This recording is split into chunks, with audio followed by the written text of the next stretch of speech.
In this industry, timing is everything. Every moment counts.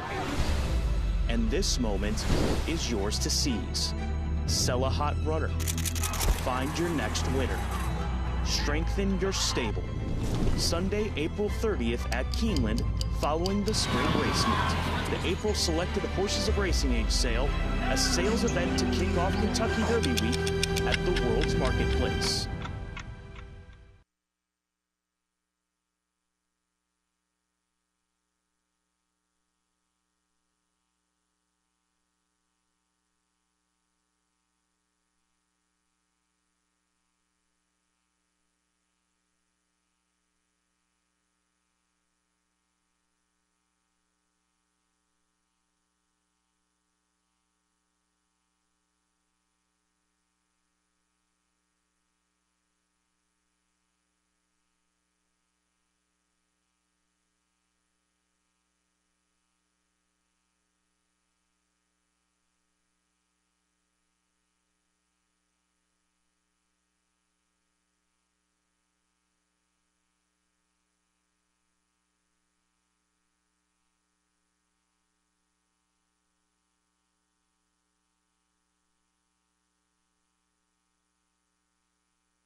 Welcome to Today at Keeneland. Scott Hazelton, Gabby Gaudette for this Thursday, April 13th from Keeneland Racecourse. Another gorgeous day. Sun is out. Temperatures maybe going to hit 80. Yeah. Low 80s for the afternoon. It was beautiful yesterday afternoon. The sun was out, and we're going to have another beautiful day this afternoon. Hopefully, the rain can stay away for the weekend, but it is what it is. It looks like if it does rain this weekend, it's not going to be a ton on Friday or Saturday. How good did the Jenny Wiley and the Lexington come out? Snow Street Lexington is ridiculously good. Jenny Wiley's amazing. Let's not forget about the Makers Mark Mile, Grade 1 tomorrow, featuring one of the best in the world modern games. There's a lot to look forward to the weekend, lots to look forward to this afternoon. And before we do that, let's jump into our special event of the day. How about a Toyota Super High Five carryover for the 9th and final? You picked the top 5 correctly, you're going to hit this wager, and there's already $9,323 in the pool. This carries from Sunday. There was no Toyota Super High Five with the scratches in the nightcap yesterday, so over $9,000 already in that Super High Five, Toyota Super High Five, race number 9. Let's take a glance back at yesterday's activity. We had an 8-race card. Glorious day of racing once again at Keeneland. Heartbreaker midway through the card. Another West Coast invader, this time for Phil D'Amato, part of the Clocker Report. And it was Gutierrez with the victory. Heartbreaker, nice win. I'm not sure who he's calling, but pick up because he won. Dripping Gold. How about this one? And F5 ran a giant race down on the inside for Brian Lynch, but couldn't hold off Dripping Gold. This was an awesome ride by Tyler Gaffleone because this horse doesn't naturally have a lot of speed, especially at that distance. Found himself forwardly placed in that. Here's Street Swag for Brendan Walsh. Brendan Walsh saying that this horse can be a little bit quirky, but they've learned so much about him with each and every start. They learned enough to get him into the winner's circle yesterday. And then following that, Brendan Walsh had a great day with another victory. He took home the feature with Flirting Bridge coming back off the layoff, and Tyler Gaffleone with 3 wins on the day. Flirting Bridge, that Grade 1 placed mare for the Hyder family stables. Congratulations to them. Here's a look at the jockey standings. With Tyler's big day, he's catapulted himself in front of Irad by 1. Luis Saez lurking back in 3rd. Flavian with 2. Brian Hernandez Jr. with 2 wins. And the trainer standings, Brad Cox, Wesley Ward, Todd Pletcher, Shug McGahee, Chad Brown. The one name absent from this list, Mike Maker. Mm-hmm. There's still a lot of racing left, and Brad still hitting 50%. I mean, it's ridiculous. He didn't have any starters yesterday. He did not, no. Yeah. So it's Gaffleone, it's Cox right now at the top of the tables for jockey trainers standings. Let's go to WKYT for the Thursday weather. Looking pretty good again out at the racetrack as our temperatures are going to be very comfortable and dry again as we make our way out to Keeneland today. It will be fantastic once again. Temperatures running in the 70s out there for you, and we'll likely see those numbers looking pretty good with the chances of rain likely increasing as we head into the weekend. You will see a better shot of that happening out there as well. So we appreciate you so much, and good luck out at the track. There's still hope for you to find those umbrellas that you misplaced from like 2 years ago. I think that was more like 3 years ago. It might have been by They Friday. are long gone, I can assure you. Let's take a look at the full card selections for this afternoon. Make sure that you stay current with the Keeneland Race Day app. Also head over to Keeneland.com. You can find full card selections. Touch on this yesterday. If you want a free digital program, Keeneland's got it set for you. If you head to Keeneland.com/program and yeah, we don't putting agree. the customers at the forefront. I know a lot of people are excited about that digital 100%. program. Yes, we agree on the first race. We agree with the same horses, different order in the 9th race, everything in between. Good luck. Hashtag Team Gabby, Team Scott. We are all over the place today. Full card selections, again, Keeneland.com, Keeneland Race Day app. Download it where you app up, if you will. I like it. Speaking of social media, at Keeneland Racing on Twitter, as far as Facebook at Keeneland, same on Instagram, FanDuel TV. Give them a follow on Twitter. There's a lot of content on the FanDuel TV social media outlets these days, and the same can be said for FanDuel TV Plus. That's an app which you can access on Roku, Amazon Fire TV, and Apple TV. You can watch FanDuel TV as well as FanDuel Racing. as well as a lot of on-demand content. So FanDuel TV Plus, download it right now. Roku, Amazon Fire TV, Apple TV. If you don't have one of those devices, come see Gabby. She will get one to you. Let's take a look at Where do you app up? On the TV? No, just on your social media channels. On the social media channels. Yeah, where's your preferred social Twitter. media? It's Twitter. I'm trying to pull myself off of it a bit. I'm trying to just read news and things of that nature, not to get too far into it. TikTok is extremely addicting, and like I said last year, Dara Allen, I blame her for that because I had to download it for Keeneland last year, and then instantly it's just like, okay, I can see why people sit here for like 2-3 hours, and then like, what have I done with my life? But nonetheless, yeah, I'm trying to wean myself off of a bit and be a little bit more well-rounded. Put those apps on like the third page on your iPhone, and you'll be good. But not during racing, because we got racing information for you there all the time. Good catch. Race 8 is our featured race. Race 8, scratch the 13 through 16, and also the 10-horse Nautilus Verbal, 5-2, Juddmonte, Chad Brown, Flincher, Gelding with Irad in the saddle. This is a horse that we are familiar with here at Keeneland. Last year at the age of 3 in the Kentucky Utilities Transylvania, he ended up beaten as the favorite, finishing 5th, beaten just 3 1/4 lengths to Sidog on that afternoon, the Grand Motion runner, if memory serves correctly. He comes out of a good race at Tampa Bay. Emmanuel, he's a very nice horse who we're going to see later on this week. So I respect him, but I go to the number 5 horse, Script, for Stone Farm. We'll roll back Script's most recent effort at Santa Anita on the 5th of February, where he's mid-pack in those very familiar gray and yellow silks of Stone Farm. And the pace was outrageously fast. But this is the type of pace that you get in West Coast racing, whether it's on dirt or turf. And so because of that, he just simply couldn't keep up. He's not running all that bad late in this race. And a horse named Exalted runs off and wins by nearly 2 lengths, a length and 3/4 in the end. Exalted is in top form right now on the West Coast. He just won the Grade 2 American Stakes at Santa Anita off of that effort. So I look for this horse to rebound. He's won here in the past at Keeneland. He was able to close and win. He'll likely be coming from off the pace, but back to Kentucky, back to this type of turf course, and they've also gelded him as well since that last race at Santa Anita. So I've got Script on top of Johnny V for Grand Motion. The 7-horse Strong Quality for Cassie really woke up with one of the best races of his career, but he's always been a very nice horse over the course of his career for Gary Barber and Kinsman Stable. So we'll see if Strong Quality can keep it rolling. And then Verbal, the obvious one, winner of the Cecil B. DeMille last, I guess 2 years ago now, at the age of 2 at Del Mar. He's a Grade 3 winner, looking to get back into the winner's circle off of a couple of Grade 3 tries. I like Verbal, but I don't have a strong opinion on him. And I think this race is so wide open that you have to try to pursue other options and get a better price. My option is the 11, Hidden Stash. His brother, Mo Stash, won the Kentucky Utilities Transylvania on opening weekend. The biggest concern for me with this horse is his lack of speed, and there doesn't seem to be a lot of pace in this race, but I do think he has some sneaky good class. His race in the opening verse where he shot off the lead or off of the pace to almost win, I thought that was a really solid performance. And look, it was a fast pace or I shouldn't say it was a fast pace, but it was an honest pace going the mile, and he got that perfect closing setup. He still runs well, though, even when he doesn't get that fast pace to run at. He's a very honest horse.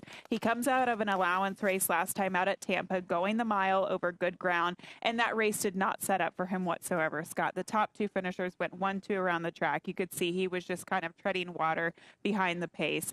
Not to say that he gets a good setup today, but I think he gets a better setup going the mile in an 8. So I'm going with him at a price. I totally agree with you on Script. In some ways, I think he's kind of the horse to beat coming out of some very tough races. In Grand Motion, whether it be the spring or the fall, especially on the turf, he comes loaded with horses that are kind of in that 4-1, 5-1 price, and he definitely has good meets here at Keeneland, so that's something to pay attention to. And then the 1 Verbal I use, I didn't want to disrespect him, but like I said, I don't have a strong feeling for him. Strong Quality, I did not use in my top 3. I think he is a must-use in the top 3. Because of the lack of pace in here. This horse went wire to wire or close to that last time out, going a shorter distance. He has to be on the lead today, and I think that makes him a huge threat. And we saw in the F5 race where Dripping Gold won, they just kind of hooked up and kept on going out on the front end. If I'm not mistaken, that was a little bit further of a race. Maybe not. I think it was might have been a mile and 16. Mile and an 8? Could have been. Nonetheless, it's quick ground out there, it seems, on the turf course at Keeneland. We haven't had any rain since last week, but going to change this weekend. For more on the feature, the Calumet, let's go to Tom Leach. Eddie Keneally's with us. He'll settle Point B by for the first start of 2023 of the allowance feature. How is Point B by training up to this race? Really well, really well. There wasn't very many opportunities for him this winter, so after he ran at Churchill in November, we turned him out and gave him 6-8 weeks off, and he's come back strong as ever. Had some really good works on the dirt. He's a grass horse, so but he worked maybe even better on the dirt this past month than he has in the past. So he's showing me like he still wants to be in the game, and he's ready to go. What's the key to a rider getting his best run? I don't know. I mean, he's been second 4 times in this allowance condition, but he hadn't won it yet. So he's had a few bad luck stories and maybe got beaten in the neck or in the head a couple of times. So he's been knocking at the door, and he'll break through and win this allowance condition here pretty soon. Anything about him this year that you say he's training well? Anything you've noticed that's different about him? I'd say he's putting a little bit more into his works. He seems to be just working better on the dirt. Hopefully that translates to running better on turf. Good luck on getting him to the winner's circle. Thank you. Appreciate you. It's Eddie Keneally. He'll settle Point B by.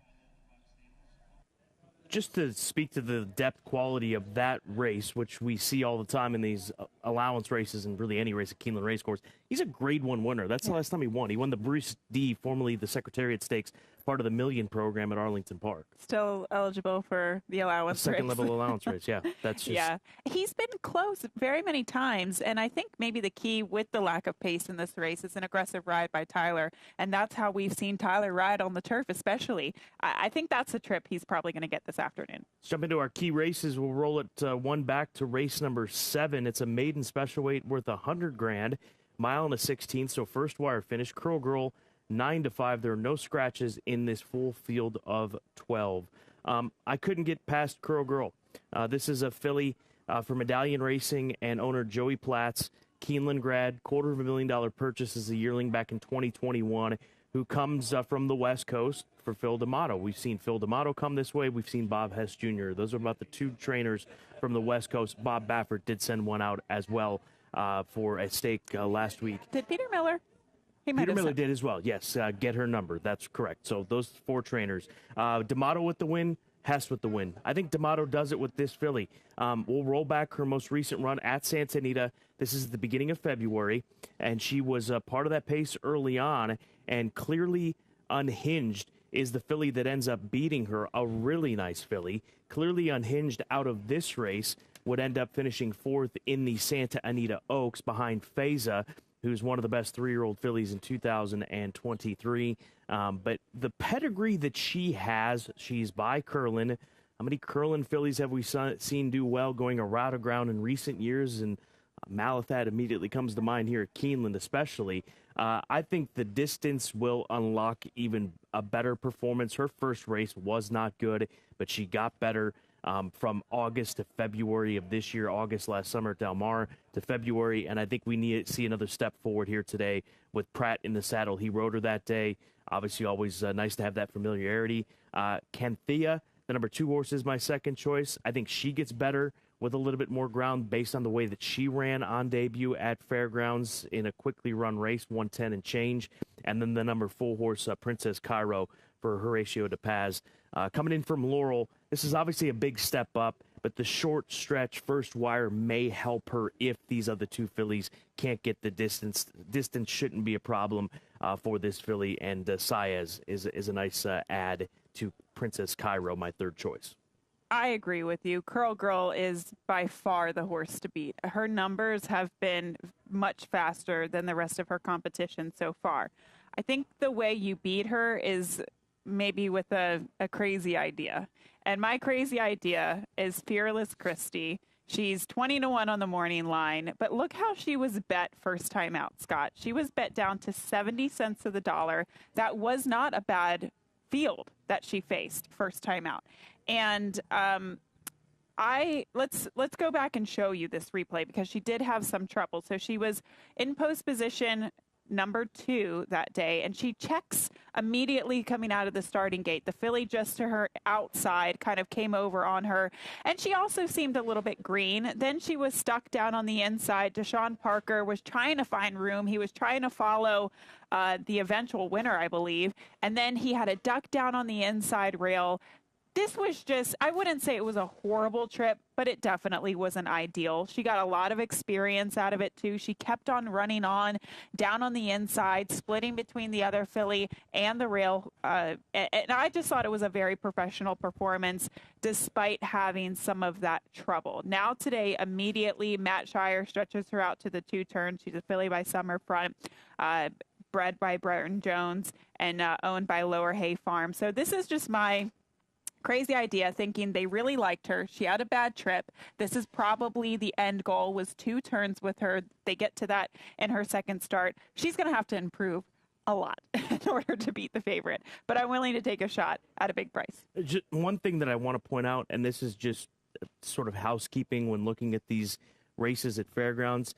A lot of maiden special weight races, you'll see the R next to it. It's a restricted situation where it's restricted due to a purchase price limitation. They have to be under a certain threshold to be eligible for that race. They don't put that in the past performances for fairgrounds for whatever reason, because the only way that you can tell is the purse money. The ones that I have don't have it, so there's a discrepancy there depending on what you're using. I utilize Brisnet. You've got DRF. I don't have it there, but if you see the purse, that's what that is, and that's what that R is as well.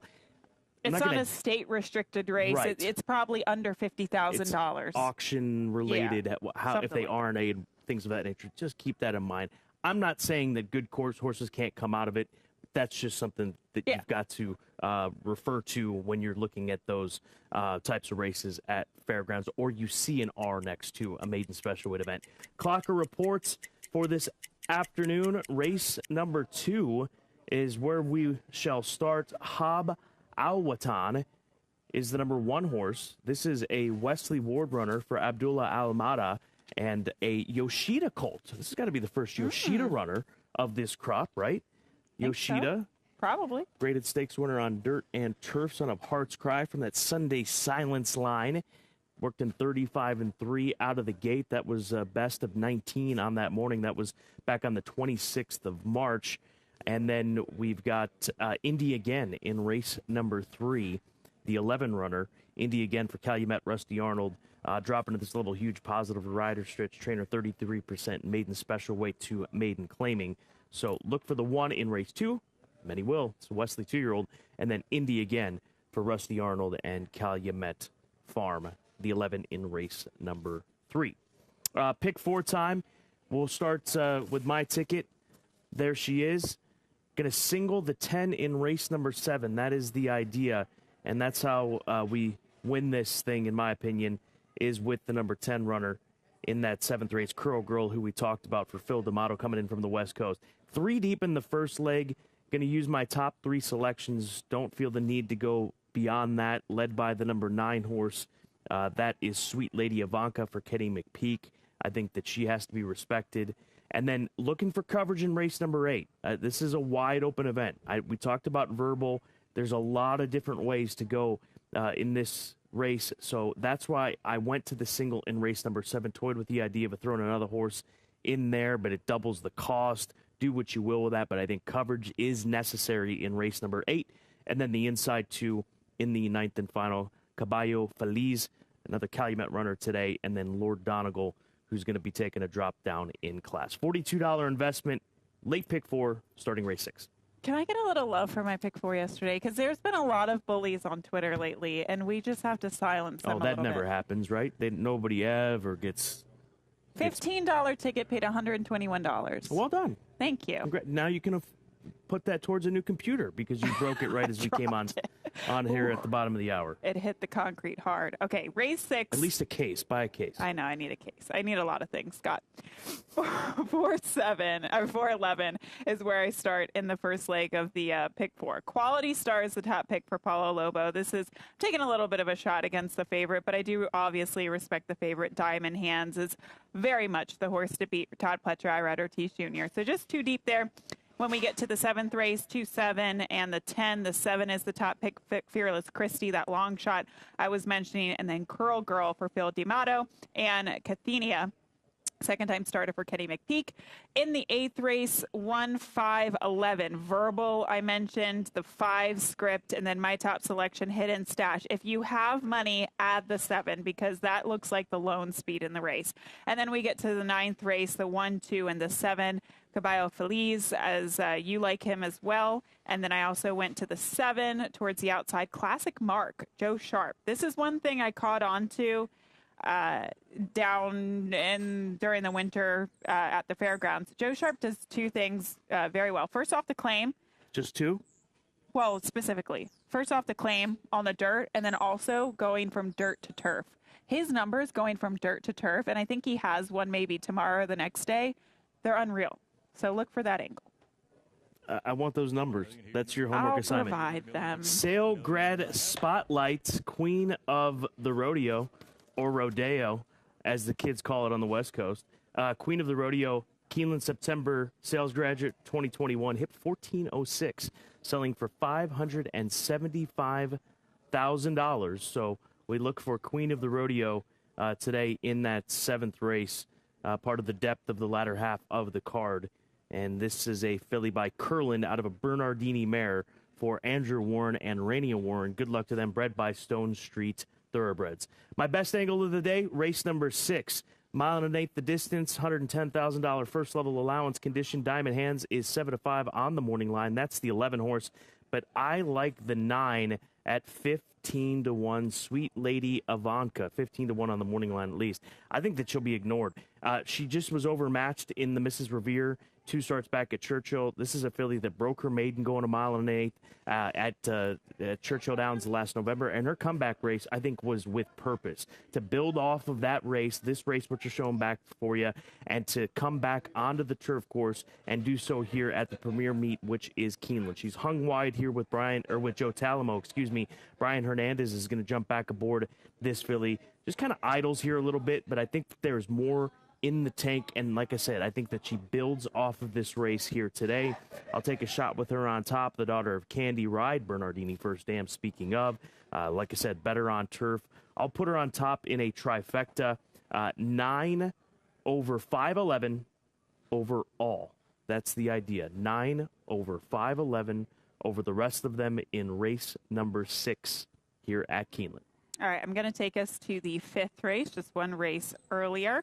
And this race does kick off that late pick 5 as well. 6.5 furlongs on the main track for this maiden claiming event, high-level maiden claiming event. Scratch the 4, Kingmaker, and the 11, Certain. Scott, I think this is a very interesting race. When you're looking at the pick 5, to me, this has blow-up potential. I don't necessarily like the 3 Sidekick, who is the favorite to win. Real Naughty could be anything, a first-time starter for Brad Cox, who I think you kind of have to use just the way the barn has been going, but draws the rail, 6.5 furlongs. A lot has to go his way.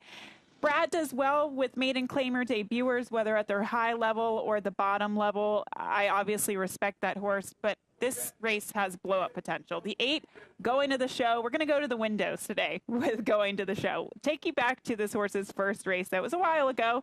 He's had some starts and stops along his career, but he's faced some decent horses. Dash Attack, when he finished 3rd against him in this debut, closing from off of the pace. Then he had to face Ethereal Road, who was in very good form at the time for trainer D. Wayne Lucas. Then he was sidelined for quite some time. And the one thing I like about him since his return to the races is that he's been more involved early in the pace. He showed speed last time out. It was an honest pace considering the way the track was playing. track was good that day at Oaklawn. It was a mile and a 16th. He was on the lead, and he faded. So speed fade against Tougher. Now turning back in distance with an outside post position. I think he can kind of sit the trip and just stalking whoever might want to go. I don't think he needs the lead. I like him. Think he can get back to his early numbers, and if he does, he could likely win. So my play is a 138 exacta box, again respecting the Brad Firster and then Steve, but I'm not sold on them. Going for some prices with these best angles. Speaking of, here's Tom Leach's long shot pick on this Thursday.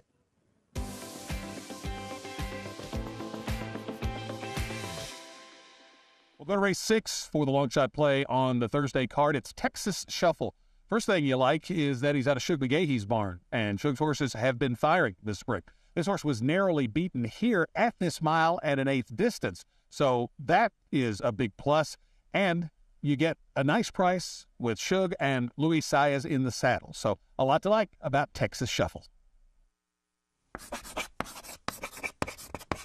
Side bet of the day, Gabby. We both had a pretty solid day. Listen, I will take a $34 ROI on the Wednesday challenge most Wednesdays, but it wasn't good enough to top you at 51.52. It was nice. It was a good day. I had a very good feel of yesterday's card, and sometimes that happens. I mean, that's what happens here at Keeneland. Sometimes you have a good feel, sometimes you don't. And those are the days to capitalize. The Tervis is up for grabs. That's the name of it. I'm not making that up. I didn't just say that. It provides 8 hours of hot, 24 hours of cold. Ooh. So, and it's got a beautiful bit of artwork commemorating Maker's Mark and the Keeneland, and it also has the Keeneland Breeze. The Keeneland Breeze. 1.5 parts Maker's Mark. You can go a little higher. Half part orange liqueur, ginger ale, orange round garnish. Maker's Mile is tomorrow. We want you to play on Twitter with us and be nice. We're asking you to be nice. Hashtag Team Scott, hashtag Team Gabby. Get behind one of us, and we'll see how this turns out. We got 4 race days left for this round for these cups between now and or through Sunday. But Gabby's up 1. So if you wanna be a front runner, you jump in with Gabby. Yep. Or if you're a closer, jump in with hashtag Team Scott. I'd be stalking right now. I wouldn't be say closing. Yeah. I'm right off the pace there. You got 1, I got 0. I'll agree with you. We're running out of time. What's the bet today? Heads up in the feature. Heads up in the feature? Yep. Who do you have? I've got Script the 5 for Grand Motion Stone Farm. Come on. We're running out of time. Okay. I'm not crazy about that. We're doing it. It's done. That's it. 2 things I learned yesterday.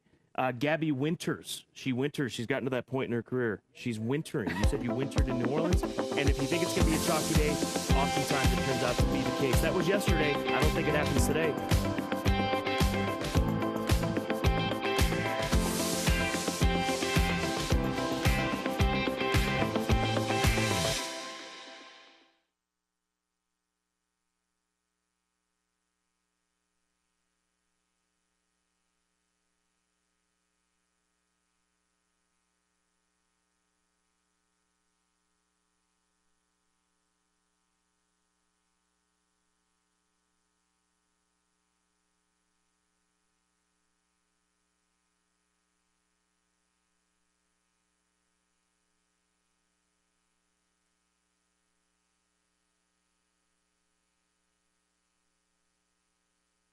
In this industry, timing is everything.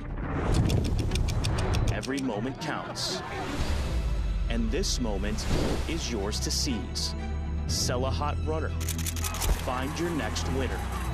Strengthen your stable. Sunday, April 30th at Keeneland, following the spring race meet. The April Selected Horses of Racing Age sale, a sales event to kick off Kentucky Derby week at the World's Marketplace.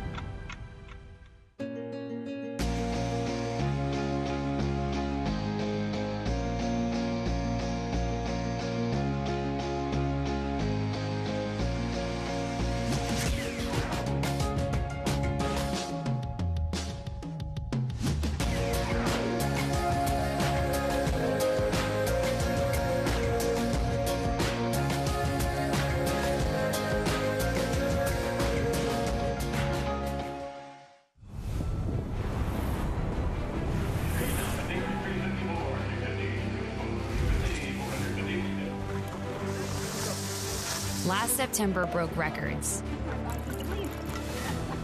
It brought the energy, the magic, the momentum. And this year, it all returns. Only at the World's Yearling Sale. Keeneland, September. New Toyota Tundra is amazing. It's rugged and capable. Designed, engineered, and built right here in the USA. And Tundra is more powerful and more fuel efficient. The iForce Max hybrid powertrain delivers 437 horsepower. And with the multi-terrain select, no matter what the conditions are, it automatically adjusts the engine throttle and traction. While the crawl control modulates the throttle and brakes. When we say you can go anywhere and do anything, Tundra really means it. Yeah. Toyota. Let's go places. It's been 154 days. 5 long months. And now, the wait is over. Finally. Racing is back at Keeneland, April 7th through 28th.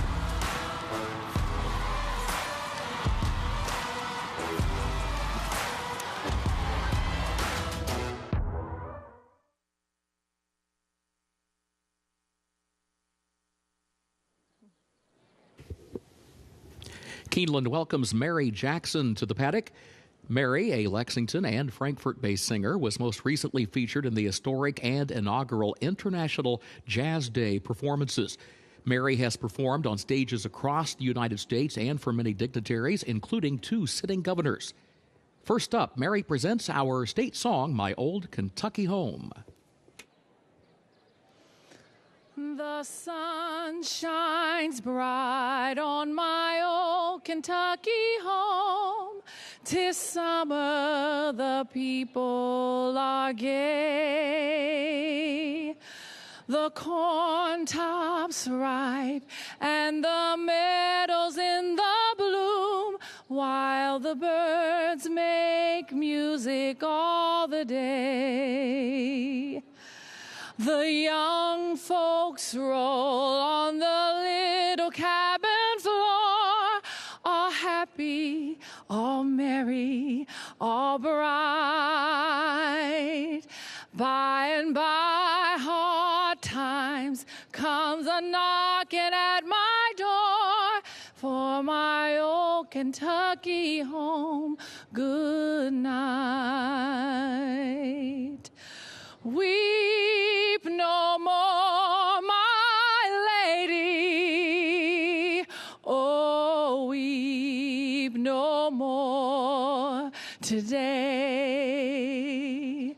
We will sing one song for my old Kentucky home. For my old Kentucky home, far away.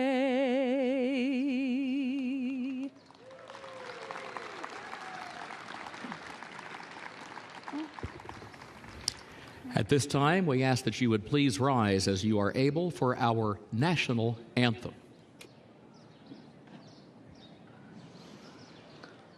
Oh, say, can you see by the dawn's early light what so proudly we hailed at the twilight's last gleaming, whose broad stripes and bright stars through the perilous fight o'er the ramparts we watched were so gallantly streaming, and the rockets' red glare, the bombs bursting in air, gave proof through the night that our flag was still there.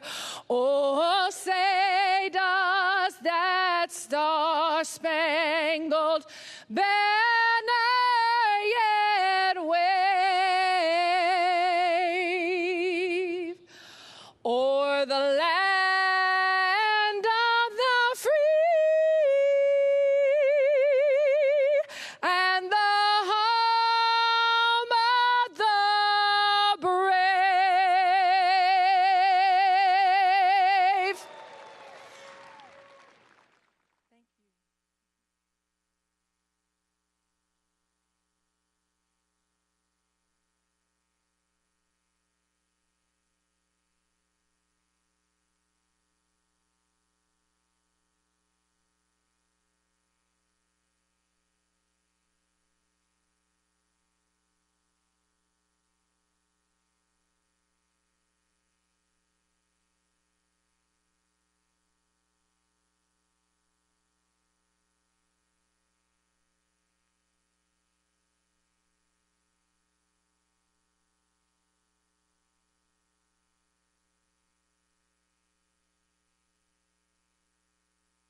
Keeneland is proud to recognize Claudette Raymer with concessions as the Employee of the Day. Congratulations, Claudette.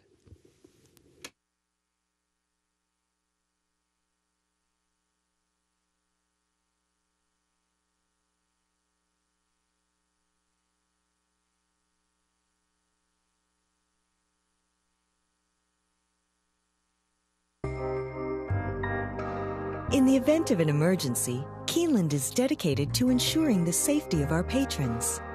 This video illustrates the proper evacuation protocol from all locations in the Keeneland Grandstand facility. Depending on the nature of the emergency, directions may be altered. Please remain calm and follow the direction of guest services and security personnel. Patrons should never use elevators during an evacuation. Patrons in the corporate boxes, Eclipse Room, and Phoenix Room should exit using the stairway located near Elevator A. Proceed down the stairs to the ground floor and veer right to exit through the lower club entrance. Patrons in the Lafayette Room, Keeneland Room, Lexington Room, and Kentucky Room should exit using the stairway located near Elevator B. Proceed down the stairs to the ground floor and exit through the paddock area using the East Gate.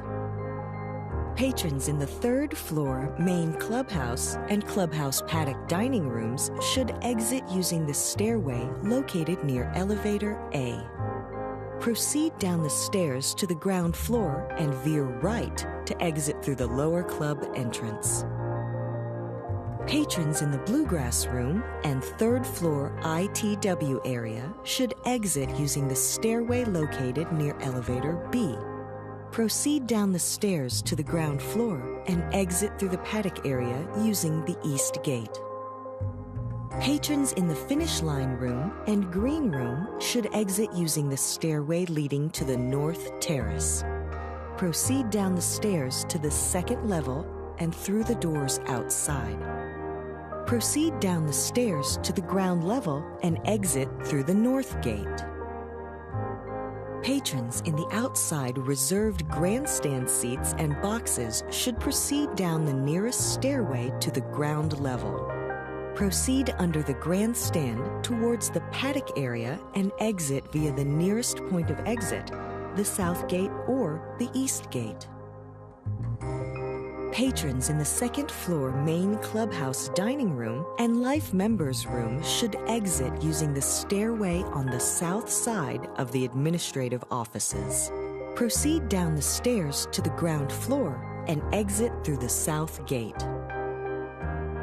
Patrons in the second floor clubhouse paddock dining room and clubhouse tavern should exit using the stairway located near Elevator A. Proceed down the stairs to the ground floor and veer right to exit through the lower club entrance. Patrons in the mezzanine bar and second floor ITW area should exit using the stairway located near Elevator B. Proceed down the stairs to the ground floor and exit through the paddock area using the East Gate. Patrons in the sports bar and cantina should exit through the doors leading to the North Terrace.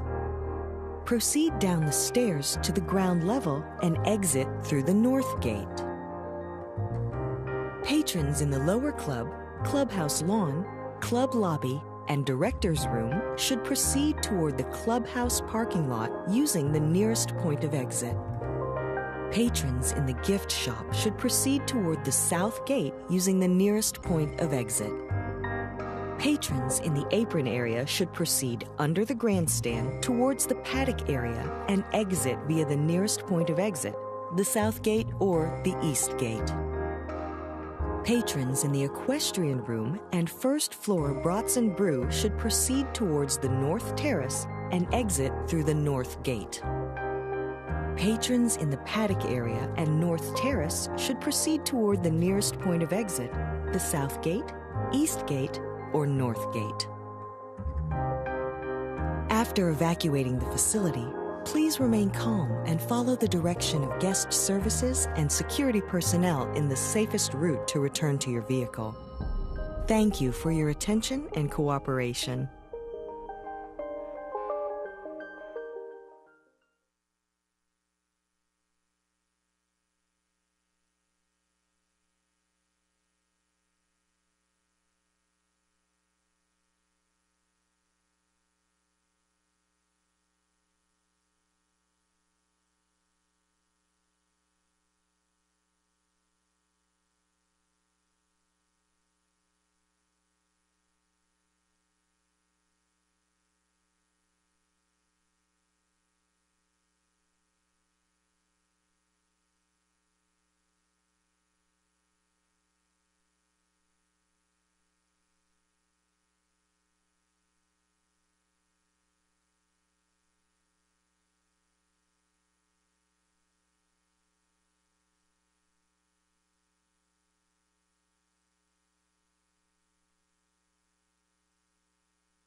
Good afternoon. Welcome to Keeneland Racecourse. The main track is fast. The turf is listed good. The rail at 30 feet on the turf course today. Time now for a look at the program changes beginning of the first race, where the first of the day's rolling doubles and pick threes and also the early pick five will begin. In that opener, a corrected weight. Number 1, Princess Tapiture. The weight, 111 pounds.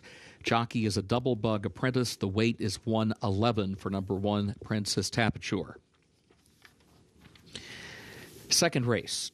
Take out the also eligibles, 13 and 14. Dunphy and Baytown Admiral, they did not draw into the race. Corrected weight for the 5, Boy Por Uno, 112. Corrected weight for the 5, Boy Por Uno, 112 pounds. Again, double bug. Overweight, the 6, Green Chili, 2 pounds over.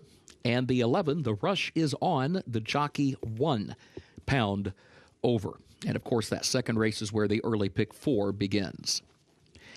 Third race. Scratch the 12, Colonel Grace. And scratch the 14, Promise Me Paradise.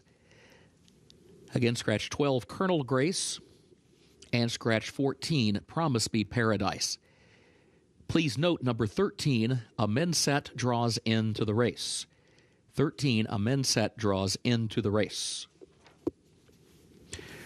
Race 4, start of the pick 6, no carryover. In that fourth race, scratch the 1, War Room, and scratch the 4, Keen on You. Again, scratch the 1, War Room, and scratch the 4, Keen on You. As a result of those scratches, no superfecta wager on the fourth. No superfecta on the fourth race. Race 5, start of the late pick 5. Scratch the 4, Kingmaker, and scratch the 11, Certain. Again, scratch the 4, Kingmaker, and scratch the 11, Certain. Sixth race, start of the late pick 4. Scratch the 12, Sweetsmaker. Also scratch 13, Beachfront Bid, and 14, My Town, My Rules. That's in the sixth race. Scratch the 12, Sweetsmaker, as well as number 13, Beachfront Bid, and the 14, My Town, My Rules. Seventh race, jockey change, number 12, Destined to Race. Irad Ortiz Jr., the jockey. That's in the seventh race, number 12, Destined to Race. The jockey, Irad Ortiz Jr. Featured eighth race. Scratch the 10, Nautilus. Also, scratch the 13, Mutakatif, the 14, My Romeo Lima, the 15, Eyes on Target, and the 16, Creative Minister. That's in the featured eighth.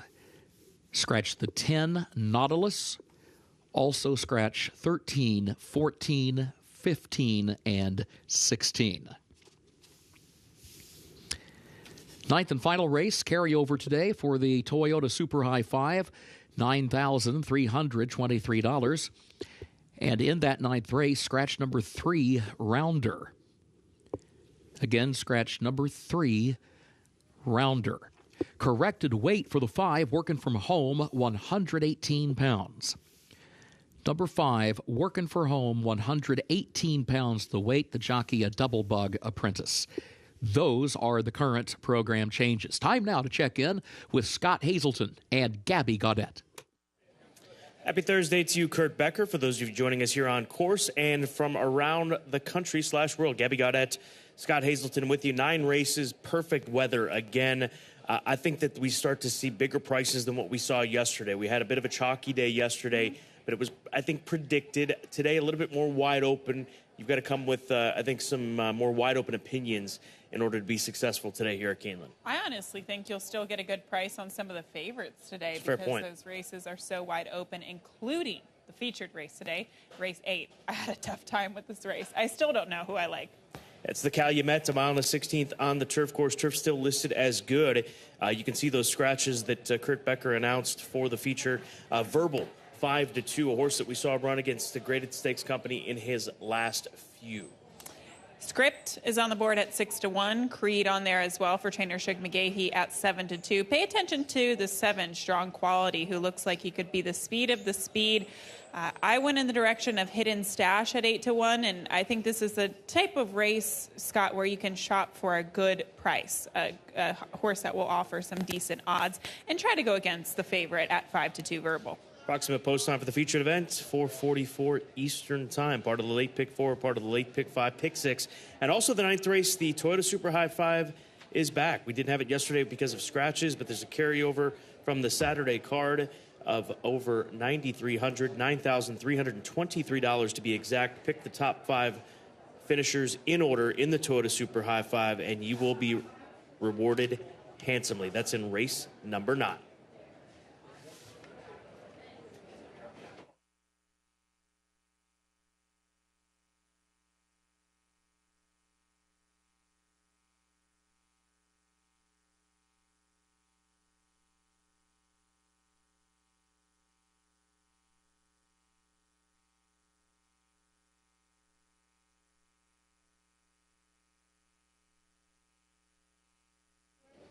Race number 1 here at Keeneland Racecourse is a starter allowance event. We'll get underway in less than 19 minutes. Start of today's early pick 5. It's a starter 10 for fillies and mares 4 and up, which have started for that $10,000 claiming price or less between 2022-2023. That's how you become eligible. We'll start with the number 10 horse, Invaluable, for trainer Mike Maker and Paradise Farms, an include mare that was third in her most recent start here at Keeneland behind Little Grayson. That was a West Coast Invader. I'm hoping that type of form resurfaces because last time out at Gulfstream Park, she showed some speed. She then tired, but she's had a few months, over 3 months since that last race. Hopefully that gets her back into the rhythm of things here with Saez riding for Mike Maker and Paradise Farms. She loves the slop. Her last win came on the slop at Churchill Downs, and she won the Glass Slipper that day. It was a very good field. Scott simply said she definitely fits with the rest of this company. She deserves to be one of the shorter prices on the board. The 7-horse Alarm Clock is where we'll head to next. For Perry Harrison, the owner of the Daughter of Not This Time. They claimed her for $40,000 back in the beginning of February. She came back with 1 run against Starter Company. Looks like she's going to be a nice claim with that kind of pedigree, looking down the line long term, but also with her racing. She finished second. She was one of the favorites that day, comes in from New York. Could be part of the pace, should be part of the pace here if things go well with Gerardo Corrales.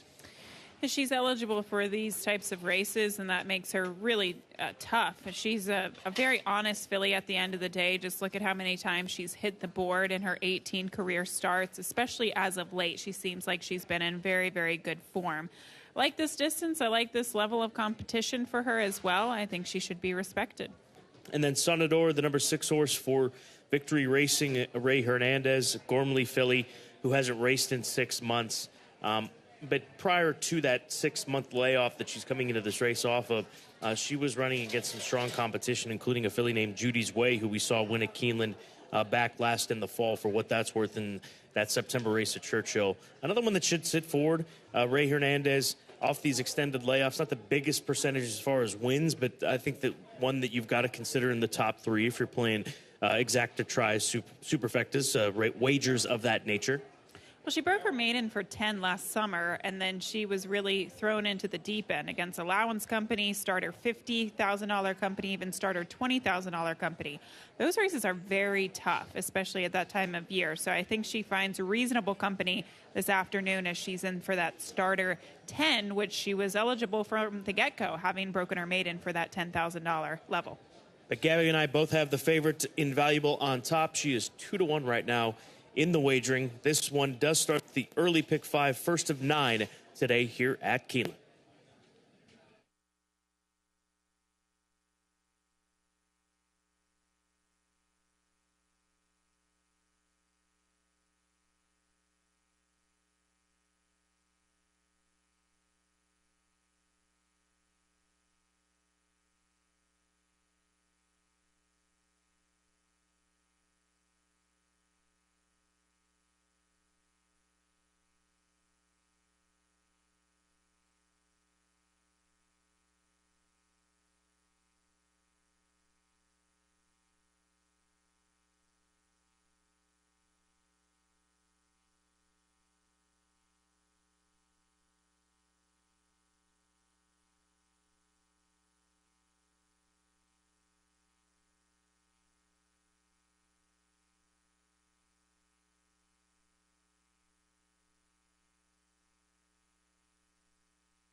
The horses are entering the track for Keeneland's first race. Starter allowance fillies and mares age 4 and up, 7 furlongs over the fast main track. Main track is fast turf listed good today.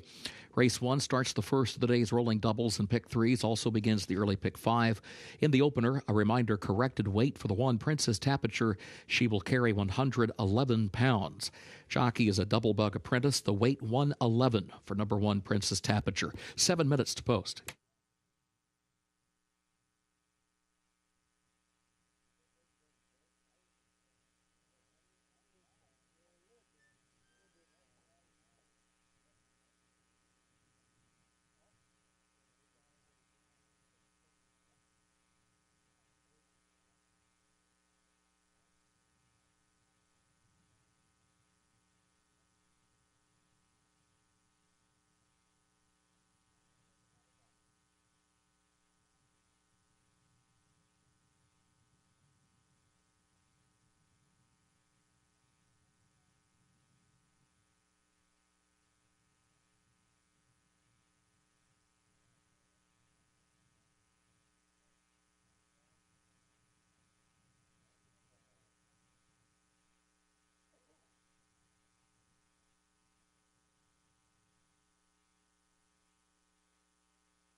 Taking a look at these horses front side for race number 1, now less than 6 minutes to post. I'd like to warm up on the number 2 horse.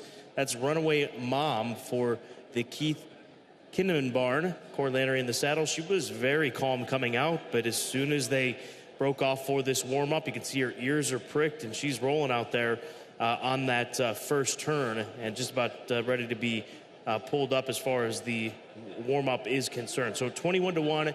Worth a look based on her looks. As far as the form is concerned, lacking, there's no question about it. But sometimes just based on looks, they can outrun those recent races and expectations coming into their latest start. The number 6 horse, Sonador for Ray Hernandez, chestnut filly by Gormley. She showed the most energy of any of these fillies for what that's worth when she came out for the post parade. So she's still maybe not quite as focused, certainly not as focused as the filly that we just showed you, but she was on her toes and ready to roll.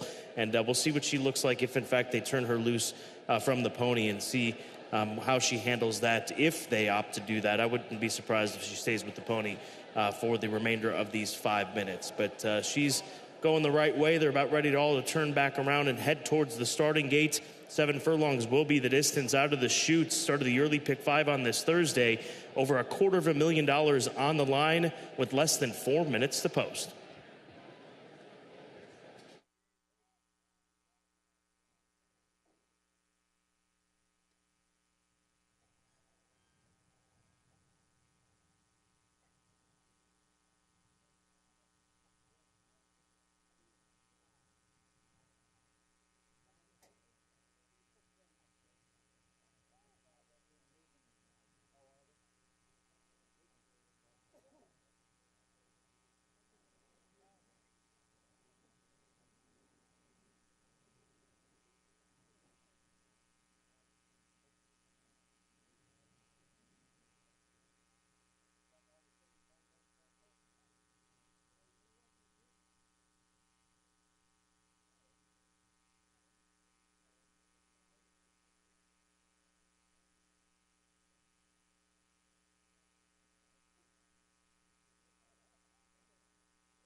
horses have reached the starting gate for Keeneland's first race, start of the early pick 5.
Somebody help chase John's horse up.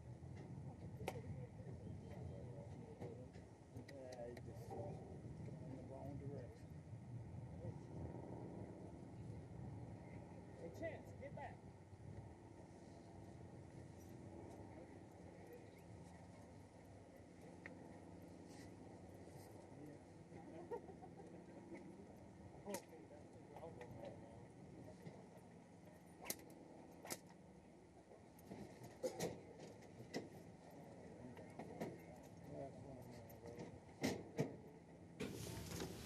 They are at the post. And they're off.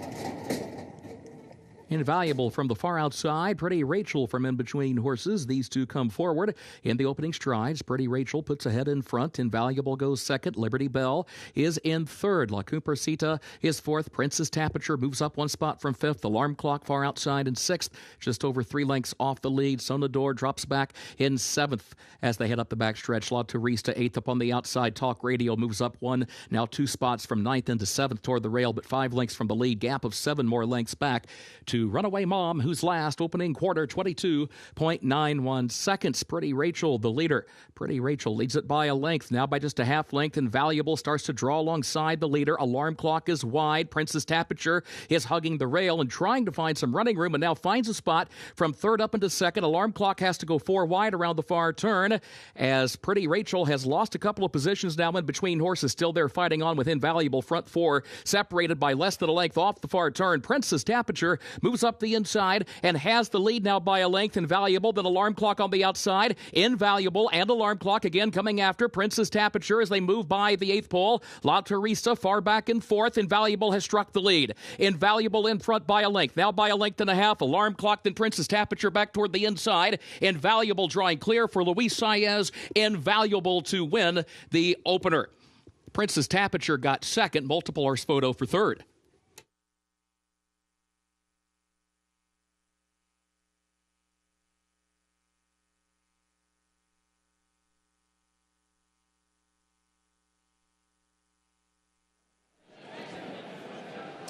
She had to work for it. In between horses, Invaluable, but she stays to it, as does Luis Saez. And right now is where that separation comes against this group and is going to draw off and win this one pretty comfortably. Invaluable for Paradise Farms and trainer Mike Maker. Visually, you could just see the ease in which she was traveling, coming down the stretch. She had so much horse at the top of the stretch. Luis Saez knew that and guided her to victory very confidently. Big price in second for the Exacta, the one at 38-1, 10-1 to kick off this afternoon.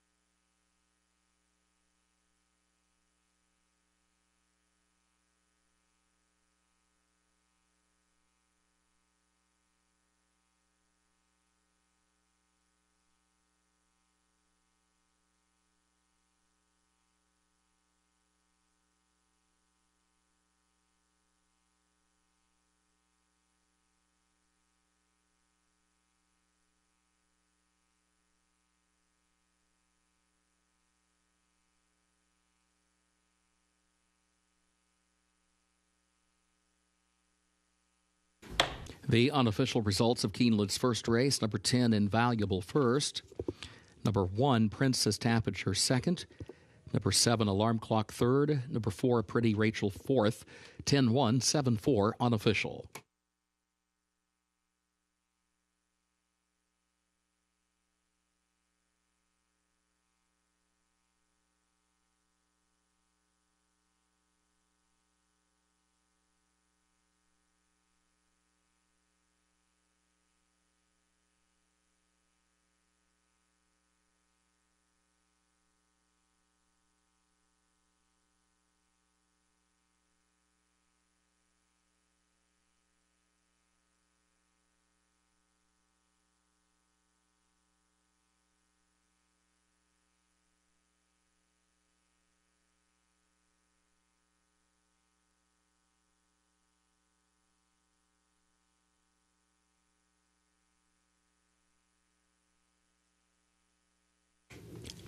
In the winner's circle for Keeneland's first race, the unofficial winner, number 10, Invaluable, owned by Paradise Farms Corporation of Peter Procia, trained by Mike Maker, the jockey Luis Saez.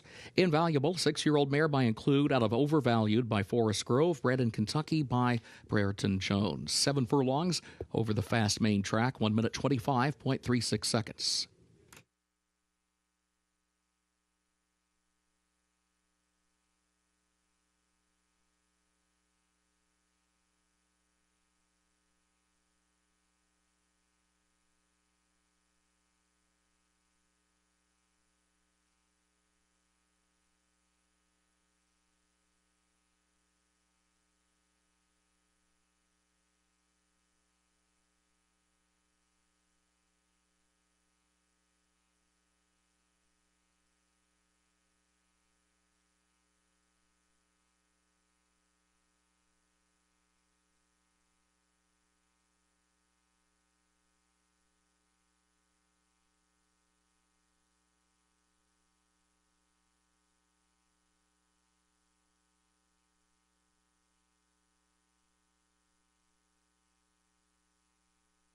Results of Keeneland's first race official: 10-1, 7-4, the official results.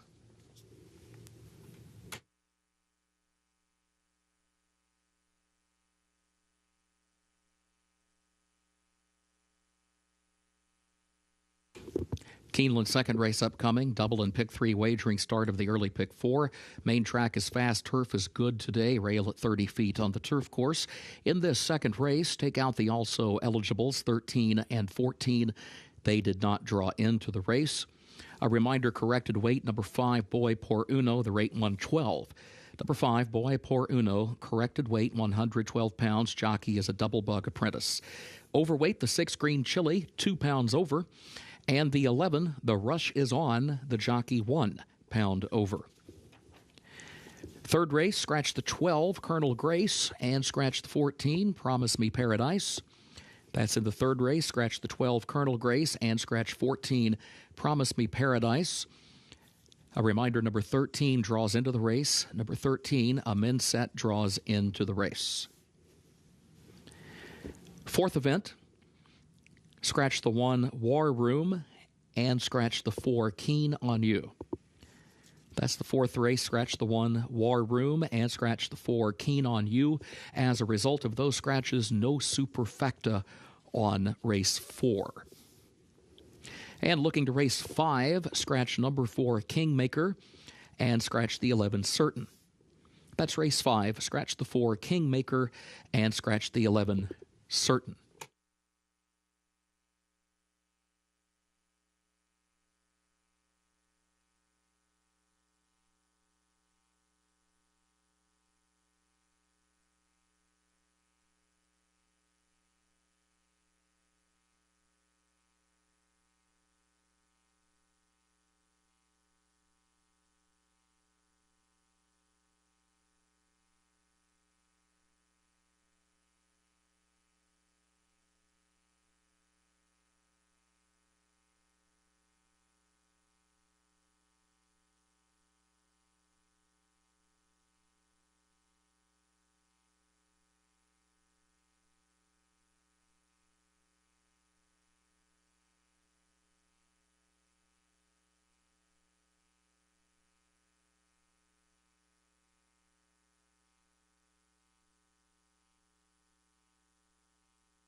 This is our third 2-year-old race of the meet so far. Wesley Ward, trainer Wesley Ward, has won both. He's got the favorite Hab Al-Watan, the number 1 horse who's 6-5 right now on the tote board.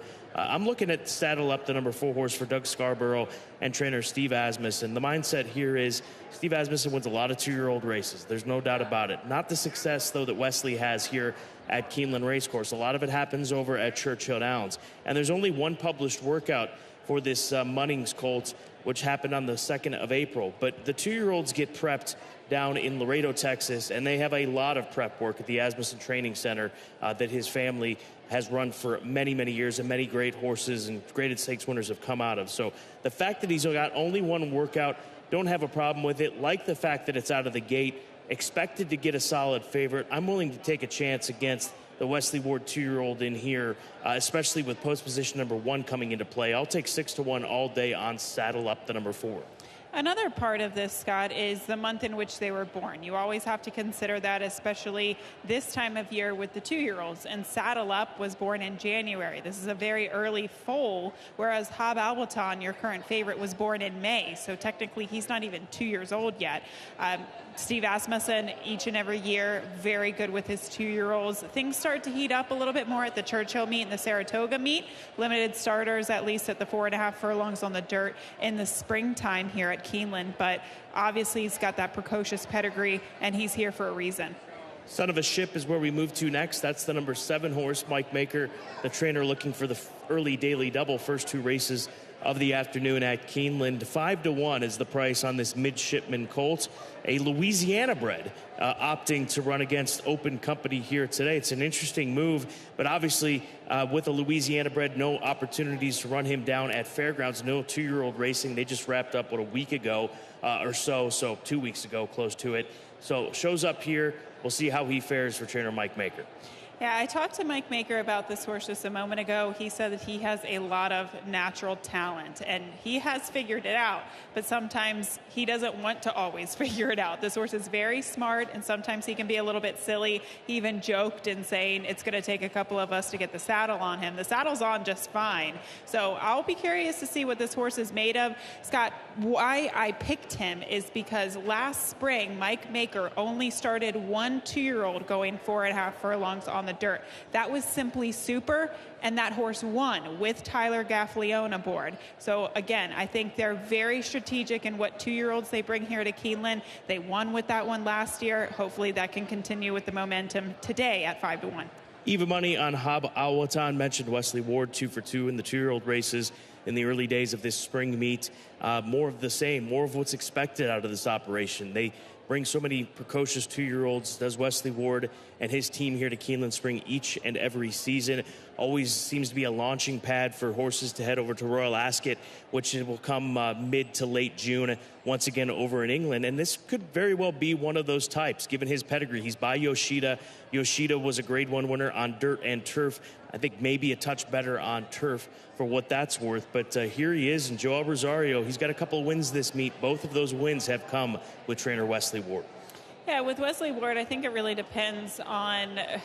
I would be curious to know, to ask Wesley Ward, would he rather an inside post with his 2-year-olds, or would he rather an outside post with his 2-year-olds? Because it's kind of been polarizing so far at the meet. Many of his 2-year-olds have drawn those way outside post positions and have been able to overcome that. Now, it gets a little bit more complicated, in my opinion, the rail post, because you have to break. You cannot have any hiccups, otherwise there's a wall of 2-year-olds in front of you. And many of these horses don't have that experience. At least they haven't had that replicated in the morning. It's a totally new experience. Wesley Ward, he does a lot of gate work with his babies. You would expect and anticipate this horse to show speed, but really you never know at the end of the day.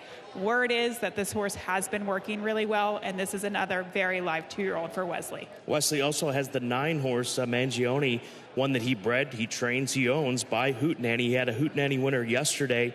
Hibernacle came sharp away from the gate, then had to rally from off the pace to win. This is a well-related son of Hootenanny. He's a half to Carrick, K-A-R-A-K is how you pronounce or spell that name, I should say, who was a stakes winner at the age of 2. In fact, this mare, the mare, mother of this gelding, she has been 100% with their 2-year-olds that have run, all winners. And so the precocity's there, and so often it has so much more to do with the dam side of things. So one to keep an eye on with all the attention on the Yoshida runner down on the inside.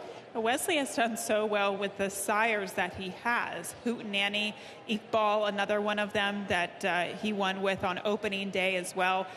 Sometimes we see Wesley, if he has 2 2-year-olds in a race, he usually scratches the other one of them. I think this is a really good sign that both remain in this race.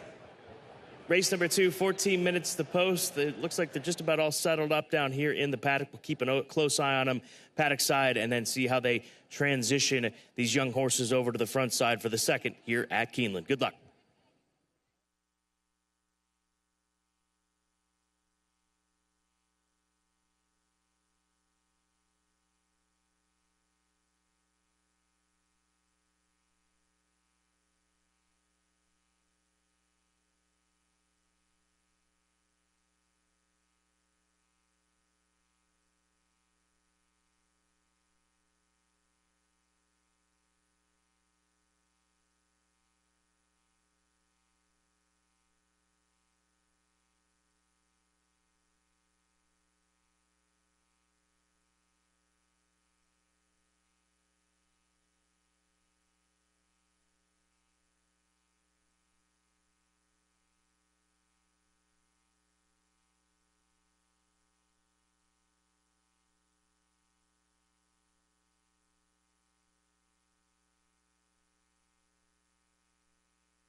The horses are entering the track for Keeneland's second race. The Hagen maiden special weight 2-year-old over the Headley course, 4.5 furlongs over the fast main track. Take out the also eligibles, 13 and 14. They did not draw into the race. Corrected weight for the 5-boy Por Uno, 112 pounds. Jockey is a double bug apprentice. Overweight, the 6 Green Chili, the jockey 2 pounds over. Overweight, the 11 The Rush is On, the jockey 1 pound over. Double and pick 3 wagering start of the early pick 4. Post time is 6 minutes.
Two-year-olds front side less than 4 minutes before race number 2, as these youngsters will go 4.5 furlongs. Hab Al Watan still the favorite, no surprise there.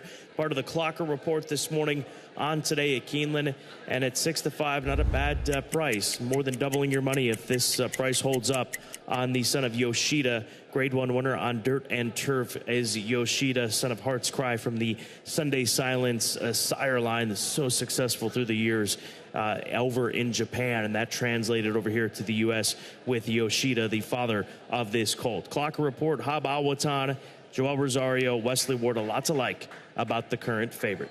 The number 3 horse, Let's Go Mark. Here's a colt that was just impressed the way that he handled things. He came out, the pony wasn't quite ready for him to come out. He went through about half, if not most of the post parade without the pony, came up alongside of him. Nothing bothered him at all. And this is a colt that comes from a first dam, Park in Back, who has produced 2 first out winners. So the precocity from the dam is there with her runners.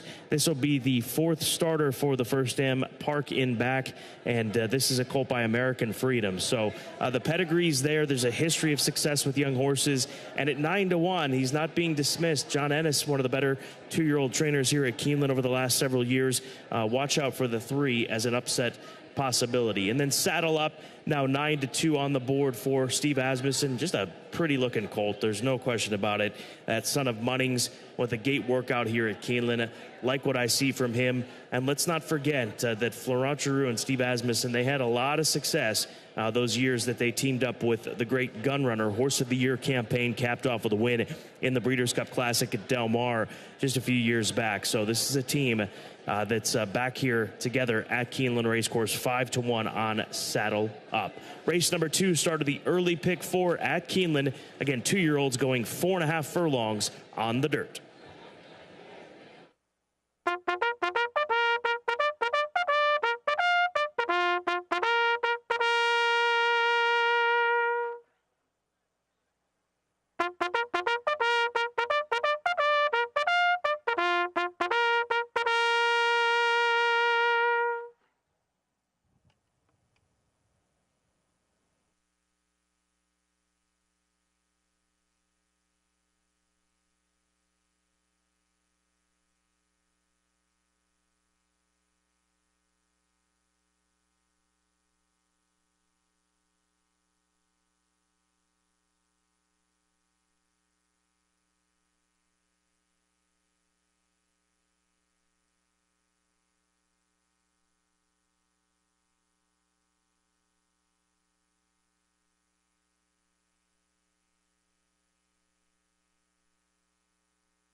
The horses have reached the starting gate for Keeneland's second race, the Hagen, start of the early pick 4.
They are at the post. And they're off. Son of a Ship broke well. Let's Go Mark is right there. Let's Go Mark to the front. Hob Al Watan is close and pressing the issue toward the inside second. Saddle Up is in third. Mangione is a wide fourth. Son of a Ship is now fifth in between horses. Baytown Parfait is in the sixth position. And then Or Mine, who's in seventh toward the outside, 8 lengths off the lead. Green Chili is eighth back toward the rail. Then a gap of 7 more lengths back to Lose Legacy on the outside. Tecna back toward the inside of horses as they round off the far turn. Boy Por Uno broke slowly and is the distant trailer along with the rushes on. But past the 8th pole, Let's Go Mark is chased by Mangione and Son of a Ship. This, the three-way battle for the lead, for the win. Mangione has a head in front. Son of a Ship is second. Mangione up to win at a half length on the line. Son of a Ship was second. Let's Go Mark was third, and then Lose Legacy.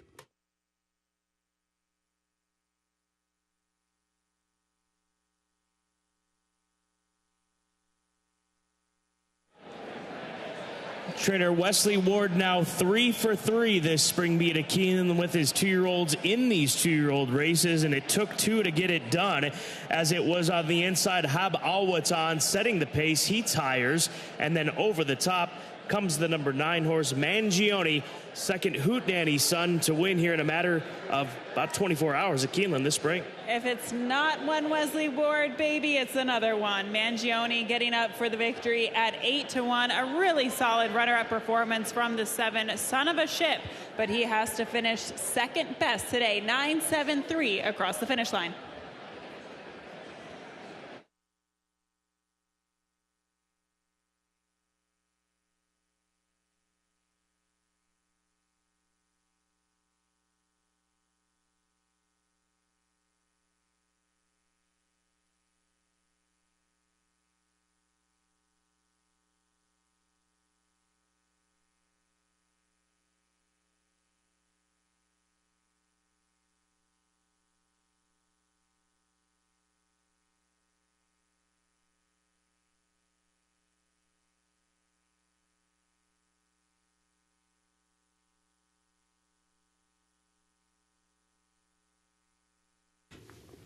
Unofficial results of Keeneland's second race. 9, Mangione first. 7, Son of a Ship was second. 3, Let's Go Mark third. 8, Lose Legacy fourth. 9-7-3-8, unofficial.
In the winner's circle for Keeneland's second race, the Hagen, the unofficial winner, number 9, Mangione. The winner, owned, bred in Kentucky, and trained by Wesley Ward. Gerardo Corrales, the jockey, and the results are now official. Mangione, 2-year-old gelded son of Hootenanny, out of Down the Well by Mujadil. 4.5 furlongs over the Headley course, 52.78 seconds. Results official, 9-7-3-8. The official results.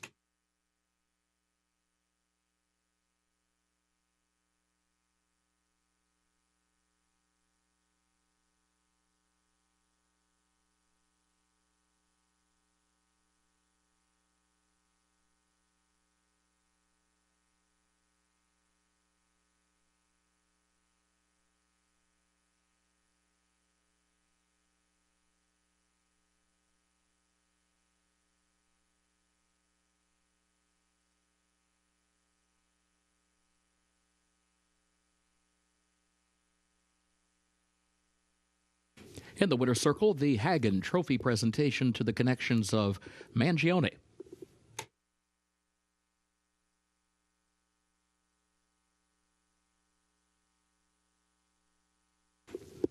Keeneland's third race upcoming, double and pick 3 wagering featured here. Main track is fast. Race 3 will finish in the short stretch at the first wire.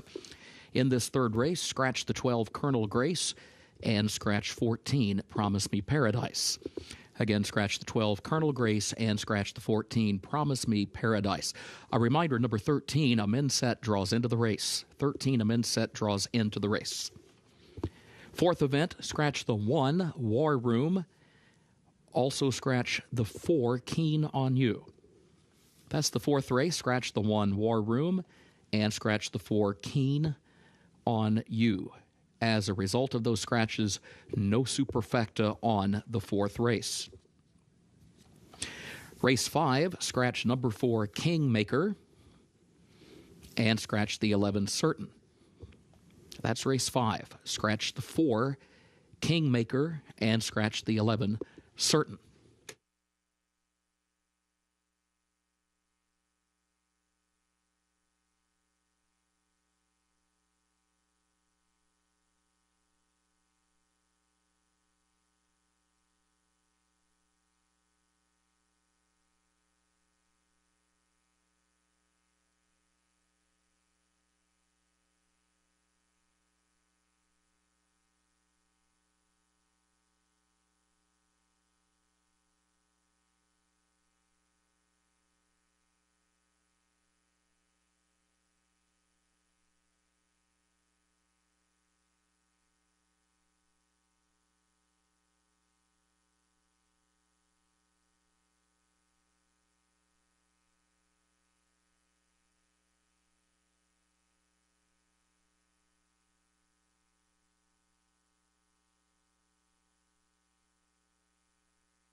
Race number 3, 21 minutes to post. This is a maiden $30,000 claiming event, and they'll be going a mile and a 16th, so they'll be finishing at the first finish line, short stretch for race number 3.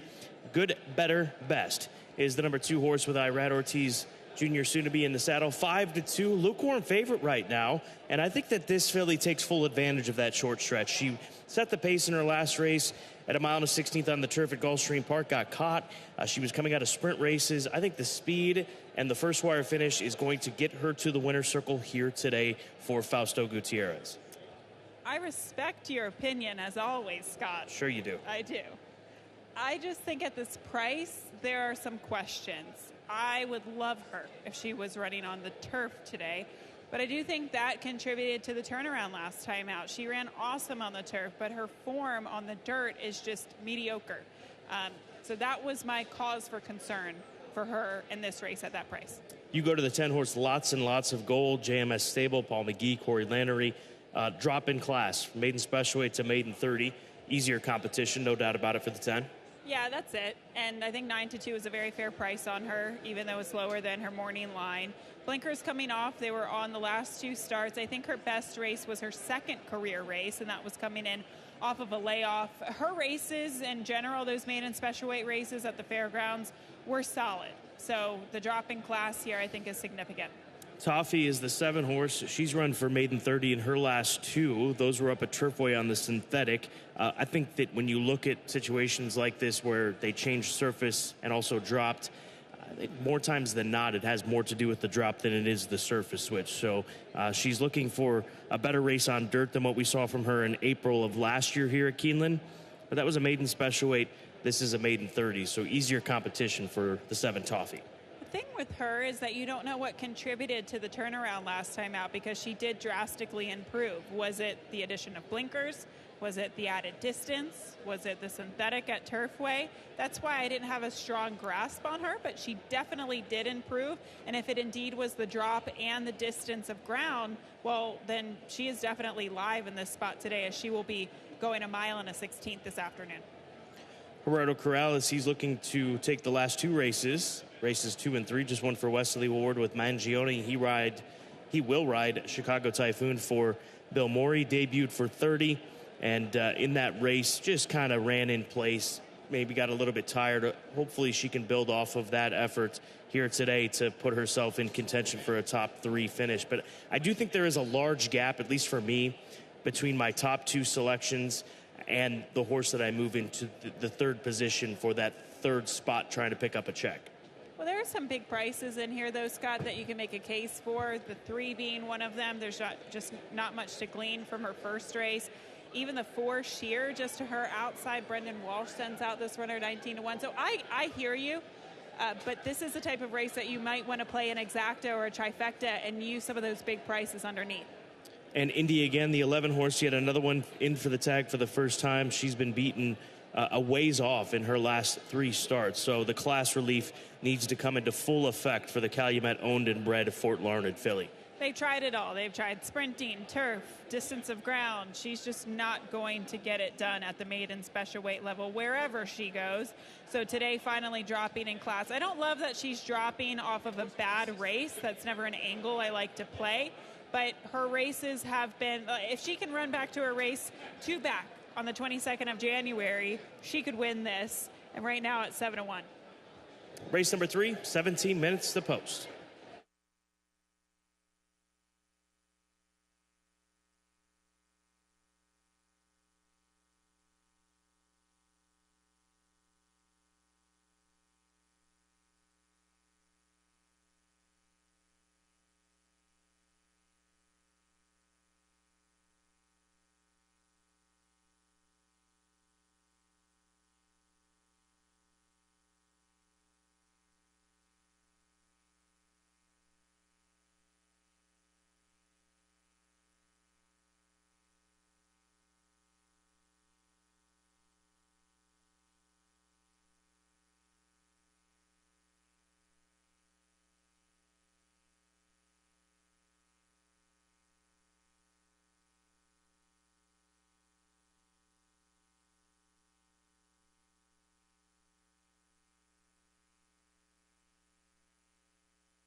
The horses are entering the track for Keeneland's third race.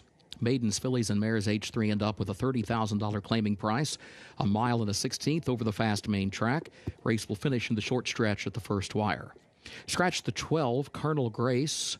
Also scratch the 14, Promise Me Paradise. A reminder, number 13, a men's set draws into the race. Doubled and pick 3 wagering, post time 7 minutes.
Just pushing the past performances aside and taking a look at these fillies as they came out onto the track. Like to look at the 6 horse. Again, her past performances, she's got 1 run.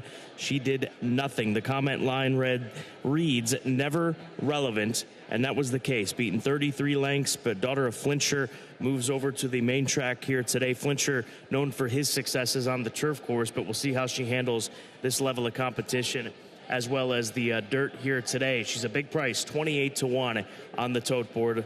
I like the looks of the 6 from a physical standpoint. Same for the 10 horse, lots and lots of gold. She's getting plenty of attention, 4-1 on the board right now in the JMS Blue and Lime. Great to see them here with Paul McGee, Samantha Siegel, JMS Stable. Blinkers come off this filly as show where race a route of ground without blinkers for the first time in her career, and that could be a good angle to utilize as well, because they added those blinkers in her 2 route races.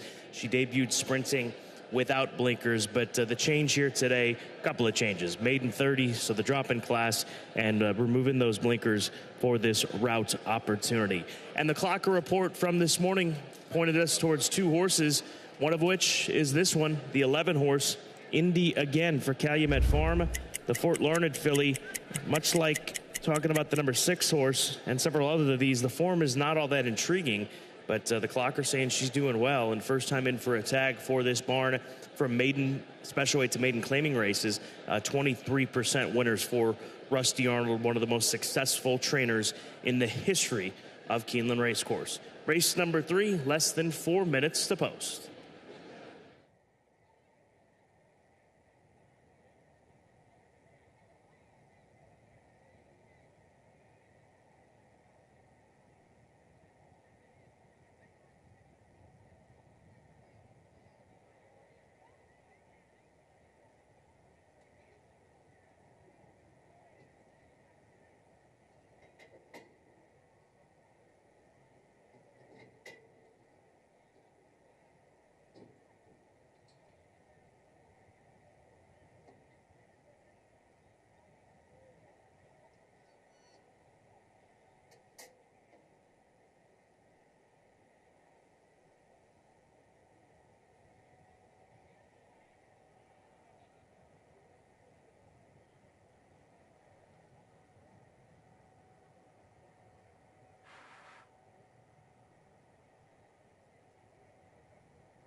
The horses have reached the starting gate for Keeneland's third race.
First wire. They are at the post.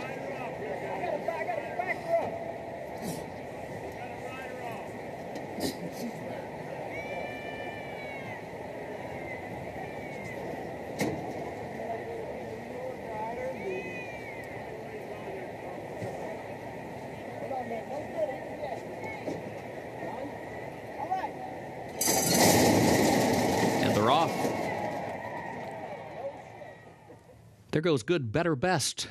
Good, Better, Best out for the lead. Sheer comes away running in the second position. Indy again moves up toward the outside from third. And Chicago Typhoon is fourth. A men's set from that outside starting spot moving up all the way to challenge for the lead. There goes a men's set clearing the inside traffic. Moves up and gets the lead clear now by a length and a half. Good, Better, Best is in second. Sheer is third. Chicago Typhoon is fourth. Indy again fifth up on the outside. Lots and lots of gold. Caught wide moving around the first turn in sixth. Toffee moves by to the inside of that one from the seventh position. As Amana Empire out in the center of the track is in eighth. Rudimentary Drink is in ninth, followed by Catherine Blaze in 10th, and a gap of 7 more lengths back to Powder My Nose and Hurry Up Chick Chick is last. Opening quarter 24.06. It was 48.42 seconds for the first half mile. A men's set against the rail leads it to the far turn by a length. Good, Better, Best now starts to move up just off the leader's flank and second by 2 lengths. Sheer is third. Toffee is in fourth. Now challenging for third against the rail around the far turn. 2.5 lengths off the lead. Indy again is toward the outside in fifth. Lots and lots of gold. Sixth against the rail. Just over 5 lengths from the lead. Good, Better, Best comes to the quarter pole. 3-length lead. Indy again has gone to second. Around the outside, lots and lots of gold is third down toward the rail. Still 5 from the front. Top of the short stretch. Good, Better, Best. Indy again coming on. Lots and lots of gold. 3 lengths away in third. Sheer is in fourth. Good, Better, Best into the final furlong. Has the lead by a length. Indy again is there on the outside. Lots and lots of gold up the inside. A late run from Powder My Nose toward fourth.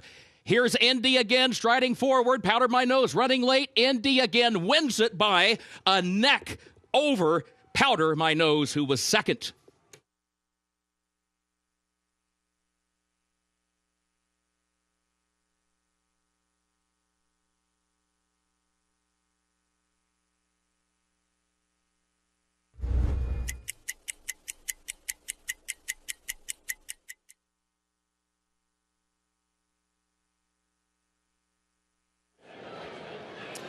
Indy again, the clocker pick from this morning on today at Keeneland. She had to come from off the pace, and she had to run down one of the favorites, the number 2 horse, Good, Better, Best, who had everything go right for her.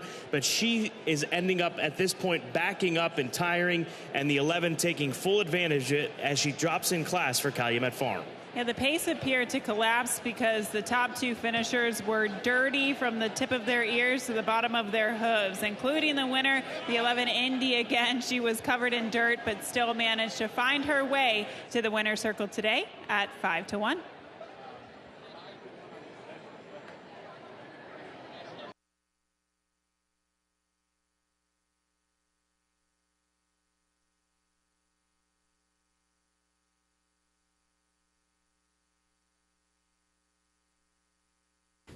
Photo for show. Hold all tickets.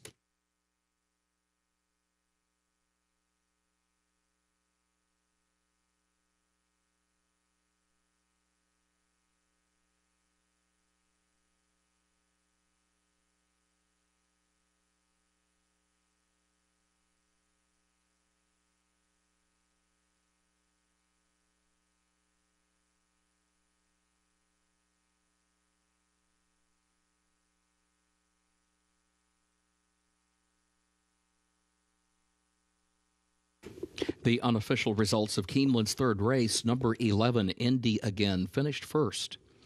Number 8, Powder My Nose, was second. Number 2, Good, Better, Best, was third. Number 10, Lots and Lots of Gold, was fourth. 11, 8, 2, 10, unofficial.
In the winner's circle for Keeneland's third race, the unofficial winner, number 11, Indy Again, owned by Calumet Farm of Brad Kelly, which bred the winner in Kentucky, trained by Rusty Arnold, James Graham, the jockey. Indy Again, 3-year-old filly by Fort Larned out of Indy Dreaming by AP Indy. Mile and a 16th over the fast main track, 1 minute 48.26 seconds.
Results of Keeneland's third race official.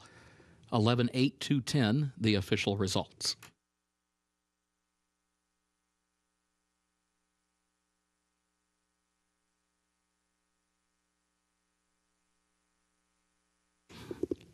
Keeneland's fourth race upcoming. This will start the pick 6, no carryover. Double and pick 3 wagering also featured. Main track is fast. The turf listed good. The rail at 30 feet on the turf course today. In the fourth race, scratch the 1, War Room, and scratch the 4, Keen on You. That's in the 4th race. Scratch the 1, War Room, and scratch the 4, Keen on You. As a result of those scratches, no superfecta on race 4. Race 5, scratch the 4, Kingmaker, scratch the 11, Certain.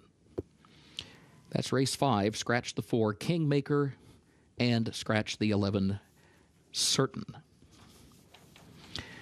6th race, scratch the 12, Sweetsmaker.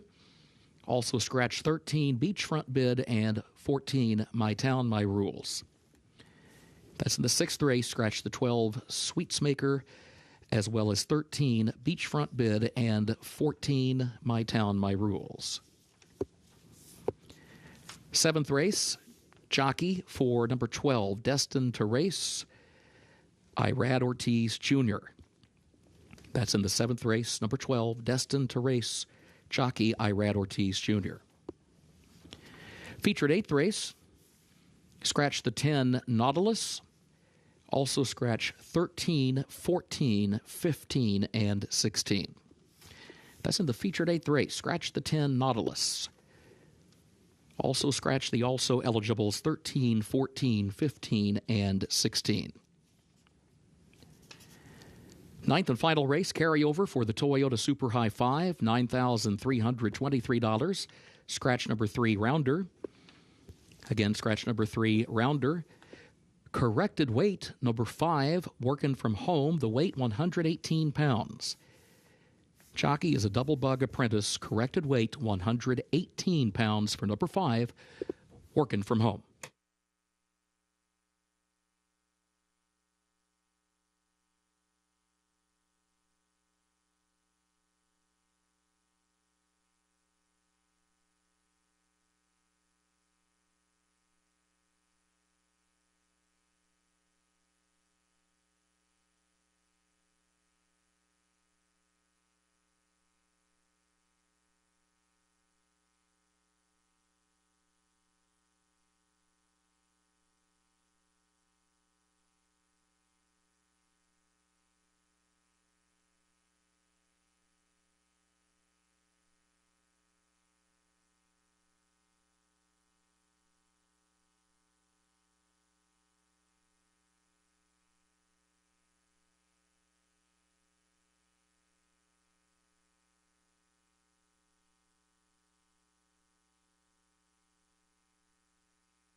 Looking ahead to Keeneland's 5th race, a late scratch in race 5, scratch number 3, Sidekick.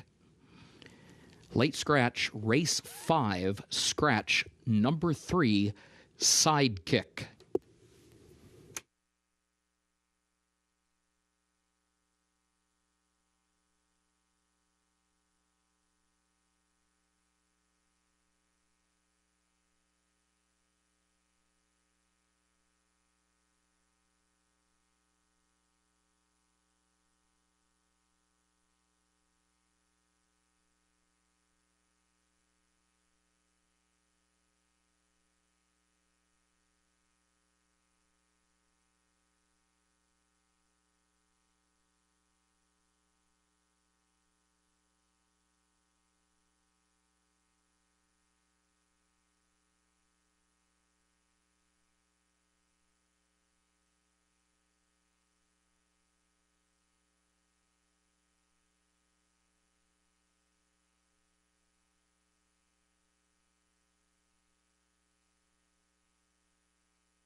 Race number 4, first level allowance condition, $110,000 purse. Start of the pick 6 today, $1 minimum wager. Final 6 races of the day begins race number 4 here at Keeneland. 7 furlongs is going to be the distance for these competitors.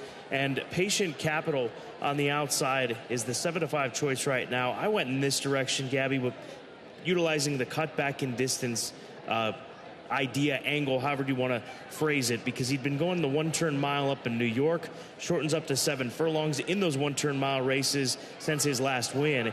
He was getting passed, he was getting tired, but they cut back a full furlong here today, which should go a long way for the son of Practical Joke. They've tried him going the mile many times, and you're right, Scott. He shows speed, and then he just doesn't have enough left in the tank to really finish strongly. They even left the blinkers on him in the last, or they put the blinkers on him in the last 2 starts, and still that did not work. So I think the cutback in distance will benefit him. I do wonder what kind of trip Mike Maker and Tyler Gaffleone will hope for. I think it's probably going to be forward in this small field today. You've got the number 6 horse Bourbon Creed on top, 5-2. That's a number that makes him the second choice right now in the wagering. Bourbon Lane Stable. Brian Hernandez with the ride on the Jimmy Creed gelding, coming off of a 1-turn mile run at Gulfstream Park as well. I just talked to Ian Wilkes a moment ago, and I asked him, does he think that this horse will just be a little bit better with less distance? And he said he doesn't necessarily believe that yet. He thinks that maybe he could go longer down the road, but he resented the kickback last time out at Gulfstream Park. He was kind of down on the inside, and he just didn't look comfortable throughout. And we see that happen sometimes, Scott. The Blazing Sevens was a perfect example of it. He finished, I think, last in the Fountain of Youth and came back to finish 3rd in the Grade 1 Bluegrass last weekend. So he said, you just got to draw a line through it. He's a better horse. And if that's the case, he's run some very fast races, which makes him competitive against this group. Same with Judge Davis, the number 5 horse. Irad's riding for Don Adams, Cortland Farms, Shug McGahee, the conditioner. The number 5 runner is currently 7-2.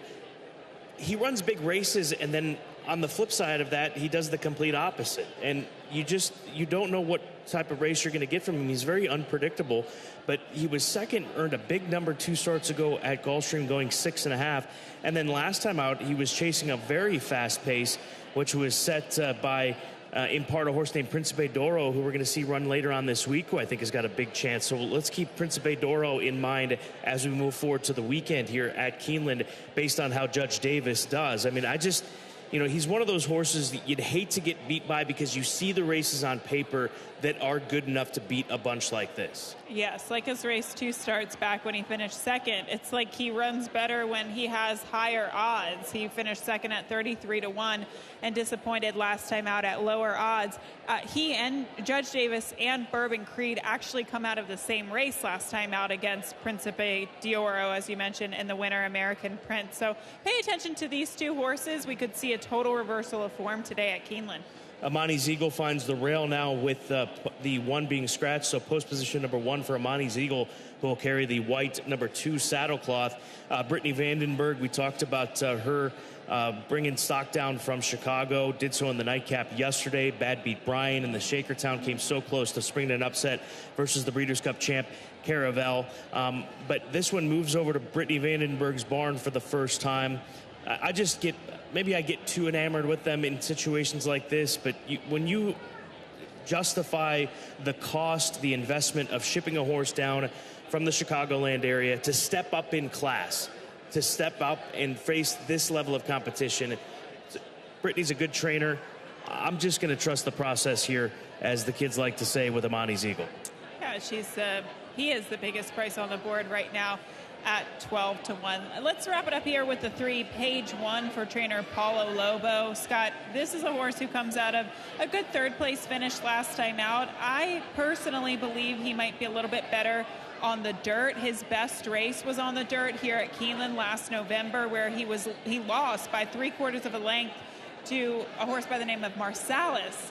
He was very good last year. Yeah. We have not seen him run. Asmussen runner, right? Yeah, he hasn't even worked, so I don't know what is going on with Marsalis, but at the time he was very, very good.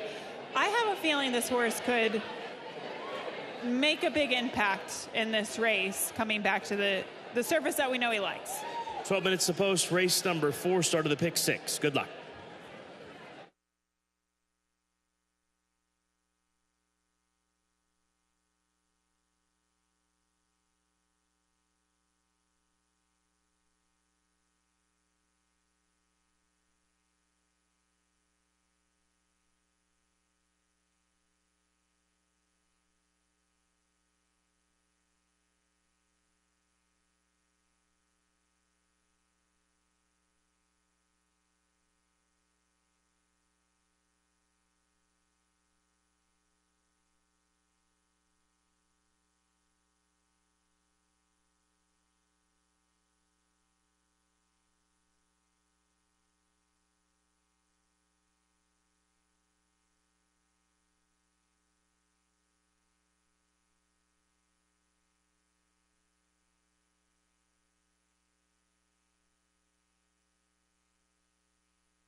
The horses are entering the track for Keeneland's 4th race, the Glen Oak, an allowance for 4-year-olds and up, 7 furlongs over the fast main track. Scratch the 1, War Room. Also scratch the 4, Keen on You. As a result of those scratches, no superfecta on race 4. Double and pick 3 wagering featured, and it's the start of the pick 6, no carryover. Main track is fast. Turf is good. The rail at 30 feet on the turf course today. Post time at just 6 minutes.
The horses have reached the starting gate for race 4, the Glen Oak, start of the pick 6.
They are at the post. And they're off. Patient Capital from the outside, page 1 between horses. Amani's Eagle there in the opening strides down toward the inside. Patient Capital moves up far outside and has the early lead here only by a neck. Here's Amani's Eagle moving up the inside, page 1. Drops back a spot in between those two, settles back into third, just a length off the leader, Patient Capital, up the back stretch with Amani's Eagle right there toward the inside. Then a break of 2 more lengths back to Judge Davis, 2 back of that one to Bourbon Creed, who is last, running 5 lengths off the lead. Opening quarter, 22.34 seconds. On to the far turn, Patient Capital has the lead, 3/4 of a length. Here's page 1, moving up into second, a half length off the lead. Amani's Eagle drops back along the rail from third position. And then Judge Davis, who's fourth up on the outside, now taking third, 2 lengths from the front. Bourbon Creed still 4 from the lead, trailing as they come off the far turn. Patient Capital, page 1, stride for stride, contesting the lead as they turn for home. Judge Davis to the far outside is next. Bourbon Creed in behind horses, and then Amani's Eagle back toward the inside. Page 1, the leader. Page 1 leads it by almost a full length, a furlong to go. Page 1 in front into the final furlong. The scramble behind page 1. You've got Patient Capital to the inside. Bourbon Creed is coming late, but so is the wire. Page 1, Bourbon Creed. Photo for the win. Either Bourbon Creed or page 1.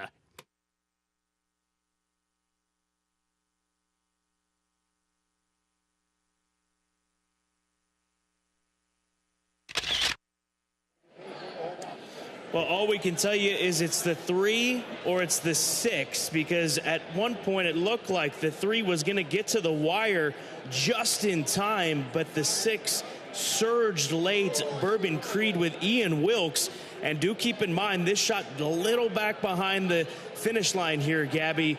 The 6 got the best of the bob that she could have absolutely hoped for, given right there on the wire where she was coming from. The 6 made up so much ground in the final 2 strides, I would say. It did not look like he had any shot of winning this race.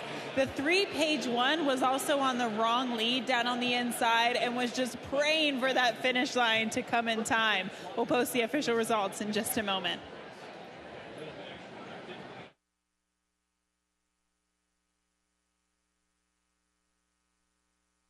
Photo for the win. Hold all tickets.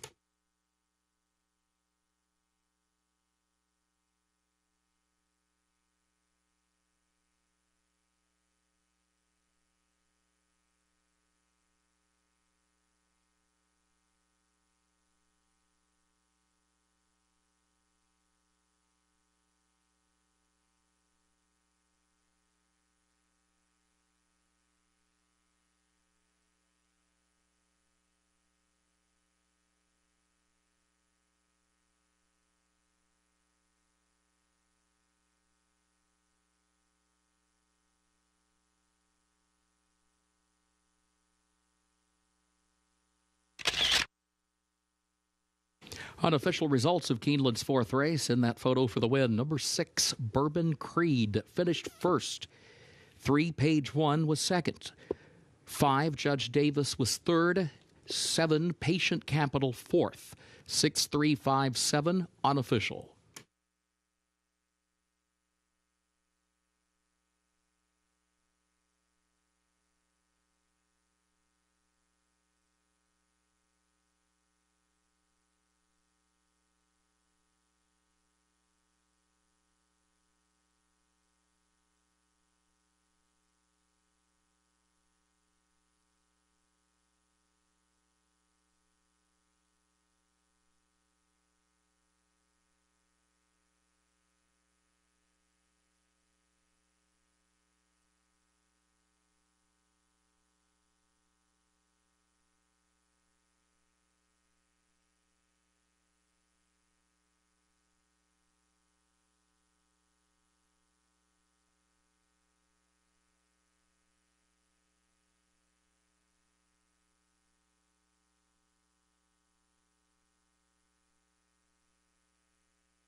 In the winner's circle for Keeneland's fourth race, the Glen Oak, the unofficial winner, number 6, Bourbon Creed, owned by Bourbon Lane Stable at Jamie Hill and Mike McMahon, trained by Ian Wilkes, the jockey Brian Hernandez Jr.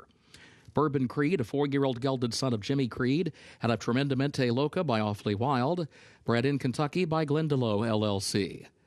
7 furlongs over the fast main track, 1 minute 23.52 seconds. The results of race 4 official, 6-3-5-7, the official results.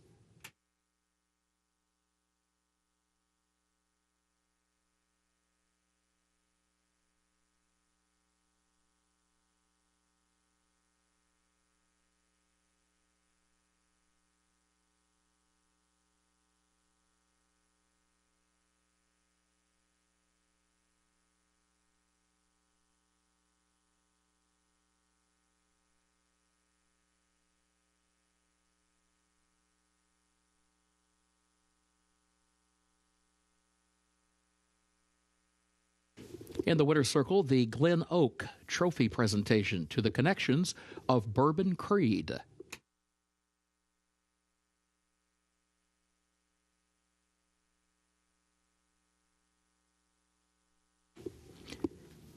Keeneland's fifth race upcoming. This will start the late pick 5, double and pick 3 wagering also featured here.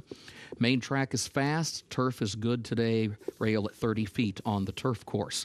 In race 5, scratch number 3, Sidekick. Scratch the 4, Kingmaker, and scratch the 11, Certain. Again, scratch the 3, Sidekick. Scratch the 4, Kingmaker, and scratch the 11, Certain. Sixth race. Scratch the 12, Sweetsmaker, as well as 13, Beachfront Bid, and 14, My Town, My Rules. That's in the sixth race. Scratch the 12, Sweetsmaker, and also scratch both the 13 and the 14. Seventh race. Jockey for the 12, Destined to Race, Irad Ortiz Jr. That's the seventh race. Jockey for the 12, Destined to Race, Irad Ortiz Jr. Featured eighth race, scratch the 10, Nautilus. Also scratch 13, 14, 15, and 16. That's in the featured eighth race. Scratch the 10, Nautilus. Also scratch the also eligibles 13, 14, 15, and 16. Ninth and final race, scratch number 3, Rounder. That's the ninth and final race, scratch number 3, Rounder. Corrected weight, number 5, working from home, will carry 118 pounds. Jockey is a double bug apprentice. Number 5, working from home, will carry 118 pounds.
Race number 5 on this Thursday afternoon begins the late pick 5 here at Keeneland, 50-cent minimum wager, and just announced probably about 30 minutes ago by Kurt Becker, big late scratch in this race. Sidekick, the number 3 horse. If you don't have it marked in your program, past performances, big scratch of the 3, really making this it was a wide open race to begin with, but certainly when you take the favorite out of the race, it's going to lead a lot of folks to regroup and try to find who they like. And that was the case for me. I had the 3 horse on top, so I go to the 9 as my top selection now for Michelle Level. Tim Towel, a horse that has had a good winter down at Fairgrounds.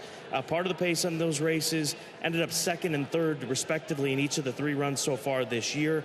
Maiden $100,000 claimer. Say it's a little dropping down in class for a lot of these horses, but I think that any of his 3 runs from Fairgrounds, Tim Tall will be good enough to win against this group, the 9, who's 3-1. Yeah, he just needs a little bit of a step down in class, and that's what he finds himself in today. A lot of these horses are taking that step down in class. This horse will likely be forwardly placed. So, Scott, honestly, I agree with you. With the scratch of the 3, it could be anybody's race. A lot of horses dropping in class. He's one of them. That makes sense at 3-1. Let's go to the 8 horse going to the show for Mike Puich. Cuts back in distance. The slight drop down in class. He was forward in those races, tired in his route races at Oaklawn Park. So, on paper, it looks like a sprint distance should be more in his favor. I just don't think there's any horse to be afraid of in this race, and this is the type of race that I want to find a price in, because usually we see these races produce high-priced winners. Going to the show is the horse that I landed on the drop-in class. His first 2 races were really good. Now, after that, he stretched out. He went a mile and a 16th off that layoff on a good listed track at Oaklawn. Showed speed, faded against tougher, now cuts back to the 6.5 furlong. 3rd start off the layoff. All of those angles I love to play, and hopefully it comes together for me today at 10-1. The 10, Lupo's Legacy for Darian Rodriguez. This is a gelding that has made 1 start for the Rodriguez stable, and that was a situation where the break was not good. Horse's head was turned to the side, cost him some lengths early. He's got some races here at Keeneland that are not bad in any way, and that's why he's one of these 3 that's vying for favoritism. He's 3-1 on the tote board right now. Ray Gutierrez, good gate rider, good front end rider, shouldn't have him too far off the pace, if at all. You can't really consider his last race considering how the start went, but the last time he was at Keeneland, he sprinted against Power Seeker. He had an outside post position. He really had to be hustled out of the gate that day. Much better post today with some of those scratches towards his inside, and we'll see. Again, he's one that I'm not surprised that he's 3-1 on the board right now, because he's another one that makes sense in here. The majority of the money going in the win pools to the 1 horse Real Naughty, first-time starter for Brad Cox. Barry and Joni Butso, they bred this Congrats Colts, debuts in this maiden 100 grander. Florent Giroux gets the call. I wouldn't talk you off of him. I think it's just a matter of Brad Cox is going to take a lot of money with the horses that he brings anywhere, whether it be Keeneland or any other jurisdiction that he's got horses running at this point in the season. And I think it's a lot of just sort of not knowing exactly what to do in this race for the money in the win pools because of the scratch of the 3. He could win, but with the scratch of the 3, Scott, I actually anticipated him to be a shorter price. I almost think he's kind of chilly on the board at 2-1. I know that sounds funny, but it is a first-time starter coming out of a top barn that wins at a high percentage. I thought he'd be a little bit lower on the board. We'll see how that changes, but Real Naughty, a son of Congrats out of an Arch mare. The way the barn is going, I think you use, but again, these races sometimes produce upset winners, and that's the direction I go. 15-1 on the 2 horse. That is Run for Reagan, James McInvale, Mattress Mac, and the Bregman family racing stable coming together. That's Alex Bregman of the Houston Astros, the top 3rd baseman. This is a gelding by Run Happy that debuted at Turfway Park. He actually got bet a little bit. He showed some speed. He backed up. Surface switch in play here today for the champion sprinter, the son of the champion sprinter, Run Happy, who won the Breeders' Cup Sprint here in 2015.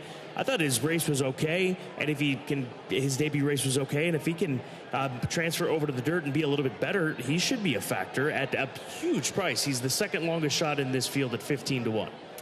I'll question how the pace develops here, because going to the show, he has route speed. Tim Towel has a little bit of speed. Even Lupo's Legacy, if he gets a better gate break, he should be forwardly placed. So that Run for Reagan just might be in a tough spot down on the inside with other speed to his outside.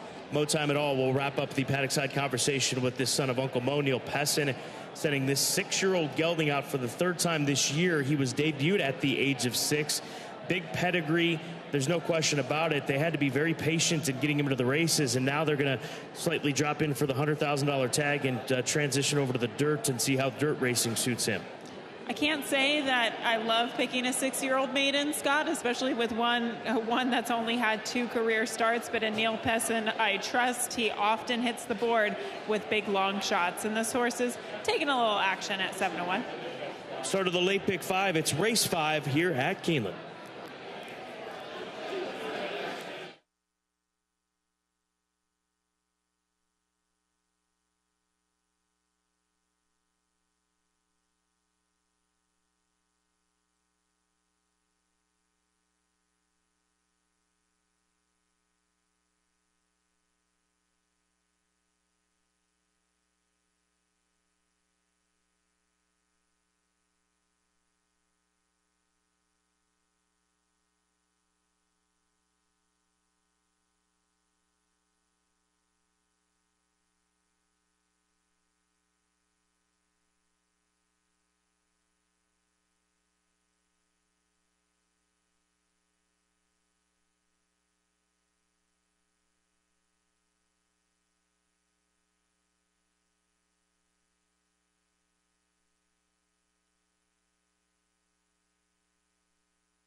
The horses are entering the track for Keeneland's 5th race. Maidens age 3 and up, a $100,000 claiming price. 6.5 furlongs over the fast main track. Scratch number 3, Sidekick. Also scratch the 4, Kingmaker. And scratch the 11, Certain. Double and pick 3 wagering, start of the late pick 5. Main track is fast, turf is good, rail at 30 feet on the turf course. Post time in 7 minutes.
The horses have reached the starting gate for Keeneland's 5th race, start of the late pick 5.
I don't think she'll take them. We'll have these in case. Use of us, bro. I hate to ask you this, Tommy, but they had a no mark on him. I don't know. He don't look like a no mark to me. No,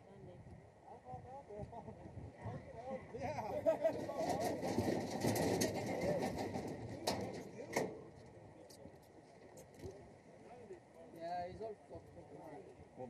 He ain't going nowhere now. Oh, I know, but I don't have to break it yet. He's got a speed on me. You want to reload him or no?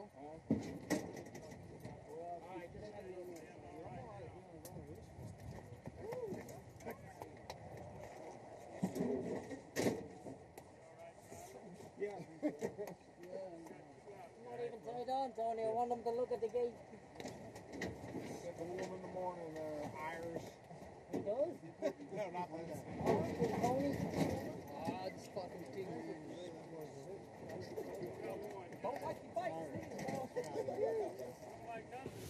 They are at the post.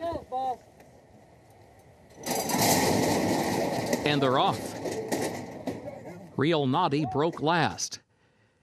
There goes Tim Towle out for the early lead. Starts to clear the inside traffic. Angles down toward the rail. Tim Towle leads it by just 1 length. Level Up will go second. Go into the show third. Lupo's Legacy fourth up on the far outside. Run for Reagan fifth down toward the inside. Mo Time at All is sixth, running 4 lengths from the lead. Then a gap of 4 more as they head to the far turn to Power Alley, and a gap of nearly 5 more back of that when Real Naughty broke last and is still last, nearly a dozen lengths off the lead after an opening quarter in 22.76 seconds. Onto the far turn, Tim Towle leads it by a length and a half. Going to the show is second. Level Up between horses is in third. Lupo's Legacy circles up to the far outside from fourth to third to challenge for second. Lupo's Legacy far outside coming after Tim Towle, who's got the lead. Run for Reagan back toward the rail. Going to the show is fourth. Quarter mile to go. Tim Towle has the lead, a length and a half off the turn. Lupo's Legacy is second. Going to the show is back toward the inside and third. 1/8 of a mile to go.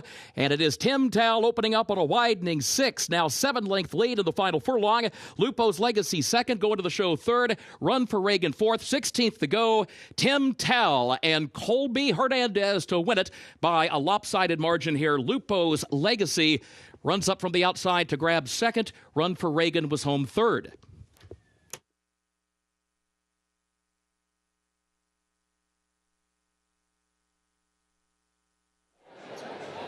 He broke like a shot from that outside post position with Colby Hernandez, and Tim Towle just kept on going for Michelle Level, running to those races that we saw from him just a few weeks back at Fairgrounds. He had shown speed in those maiden special weight races at the Fairgrounds, and the slight drop in class was the trick today at 5-2. The easiest of winners, and Colby Hernandez just kind of guiding him to victory today. It's going to be 9-10-2 across the finish.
The unofficial results of Keeneland's fifth race: number 9, Tim Towel, finished first.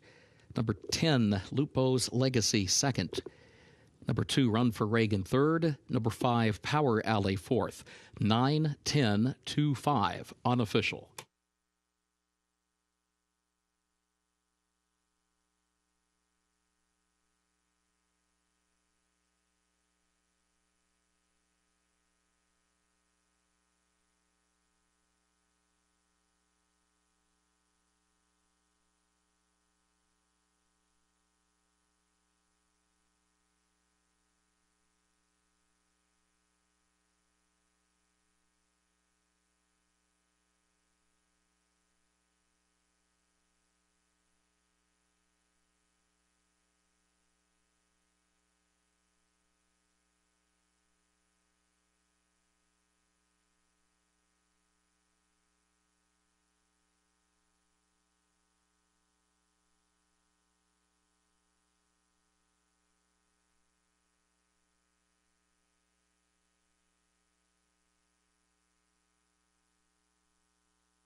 In the winner's circle for Keeneland's fifth race, the unofficial winner, number 9, Tim Towel, owned by Talmadge Hayes and Tamir Banerjee, trained by Michelle Lovell. Colby Hernandez, the winning jockey. Tim Towel, 4-year-old gelded son of Fast Anna, out of Crypto Rising Star by Crypto Clearance. The winner bred in Kentucky by Talmadge Hayes. 1 minute 17.4 seconds. The time for the 6.5 furlongs over the fast main track. Results official.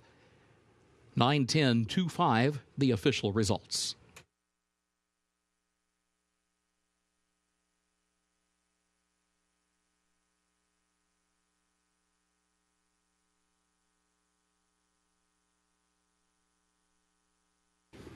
Keeneland's sixth race upcoming. Main track is fast. The turf is good. The rail at 30 feet on the turf course today. Race 6, double and pick 3 wagering start of the late pick 4. Scratch the 12 Sweetsmaker. Also scratch 13 Beachfront Bid and scratch 14 My Town, My Rules. 12, 13, and 14 scratched. Seventh race, a reminder, the jockey for the 12 destined to race, Irad Ortiz Jr. That's in the seventh race, the 12 destined to race, the jockey, Irad Ortiz Jr. Featured eighth race. Scratch the 10 Nautilus. Also scratch the also eligibles 13, 14, 15, and 16. That's in the featured eighth race. Scratch the 10 Nautilus.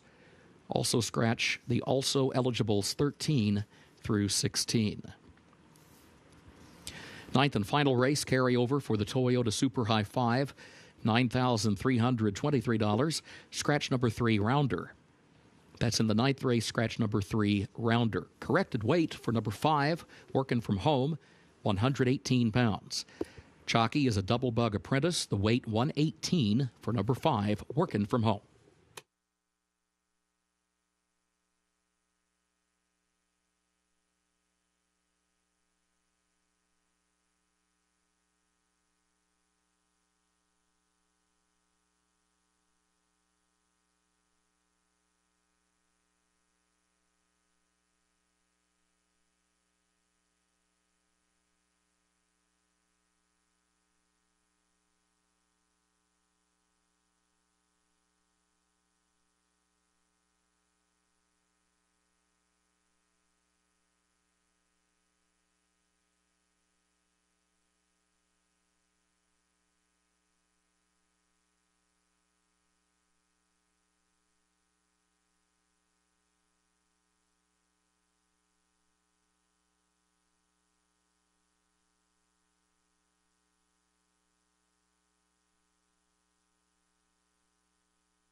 Race number 6 will start the late pick 4 on this Thursday afternoon. Turf event at 1 1/8 miles, a first level allowance race for these 9 furlong runners. The number 9 horse, Sweet Lady Ivanka, is my top choice. She's 10-1 on the board right now.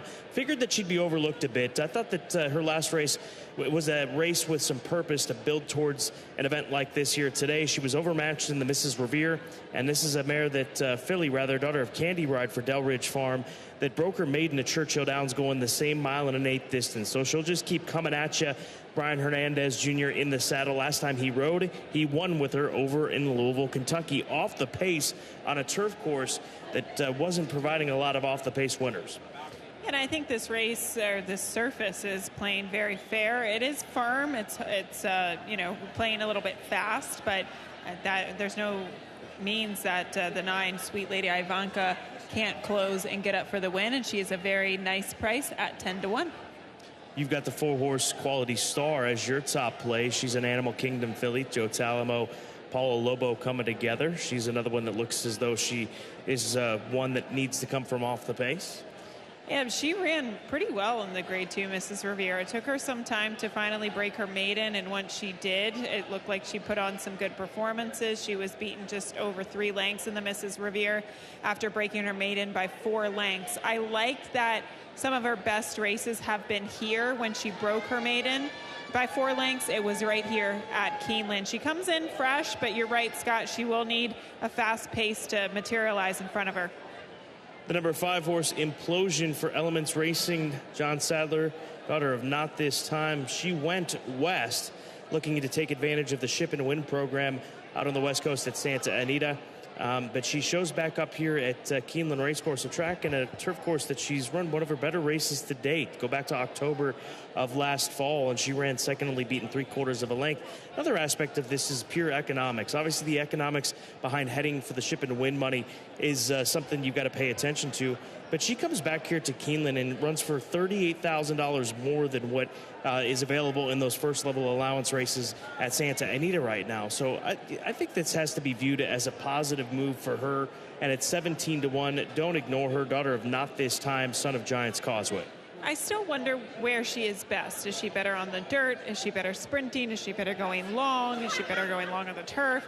She's done so much throughout her 11-race career that I'm still not sure. She only won 1 race. It was a maiden race at Churchill Downs at 1 mile on the dirt, I should say. So I'm still on the fence, but hey, she's a big price, Scott.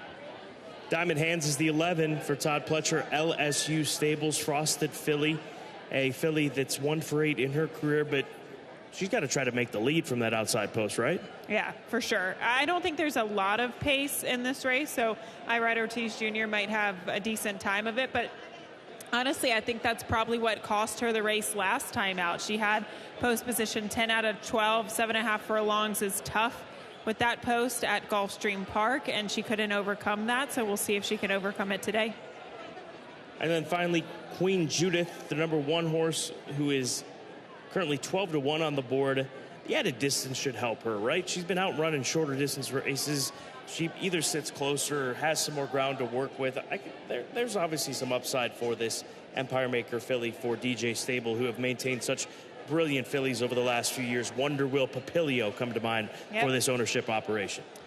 She does have some class. She was good enough to compete in the Grade 2 Jessamine. She's gone against Stakes Company several times in her career. She has no speed, though. So, again, she will need that pace, or an honest pace, to materialize. But I at least like the fact that she draws the rail, because she can get covered up, save ground, and then hopefully put on that turn a foot late. Late pick 4 begins with race number 6. They'll be competing on a good listed turf course.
The horses are entering the track for Keeneland's 6th race, the Green Lantern.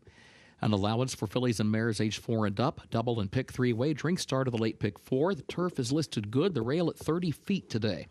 Scratch the 12, Sweets Maker, also scratch 13, Beachfront Bid, and scratch 14, My Town, My Rules. Post time at 6 minutes.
Taking a closer look at the field as they warm up for the 6th race. We're 5 minutes out, and here's the 2 Aricos. First time in North America for trainer Graham Motion, and Graham Motion so far with a limited number of horses that have run this meet have done very, very well. Had a good year in both meets last year as well, and it seems like at least on the turf he always brings a very strong arsenal of horses for each and every single meet. And this filly, she looked great. I did not pick her in the top 3. I regret that, especially after seeing her in the post parade. She not only just looks like she's very fit, but she also looks, well, most importantly, she looks very fit. I mean, she looks, the muscle definition in her shoulder, how she's rounded out in the hind quarter, she just looks like she has a really strong engine on her and just really has all the pieces together. She's behaving well, she looks well, her coat, everything about her. I'm really liking the looks of the 2 here. We'll transition to the number 3. Just to her outside, and sometimes it's also about how these fillies are behaving and what they are acting like on race day. And I just love the class that this filly possesses on the track today. Does her form need to improve a little bit in order to win? Probably, but just the way she's behaving and how she looks on the track, she just has a very elegant look to her, and I think she's going to run a big race today at a big price at 16-1. And then finally, the 7 Texas Shuffle is a horse we didn't really talk about in the paddock either for trainer Shug McGahee, but this is another one that was really well turned out. I think she got a lot out of her last race. Physically, it looks like she can hold on to some condition. So this being her second start off of the layoff, I think will kind of catapult her forward. She's capable of some fast races, and if she's capable of running to those fast races today, she could certainly win this race at 9-1 for trainer Shug McGahee. Louis Saez is aboard as well. It's also the Tom Leach long shot pick of the day at 9-1. Those were the 3 fillies in here that caught my eye in the post parade, but this is a deep field. It's absolutely loaded, and favoritism is vying between the 2 and the 11 here. Very competitive race coming up next, race 6. Good luck.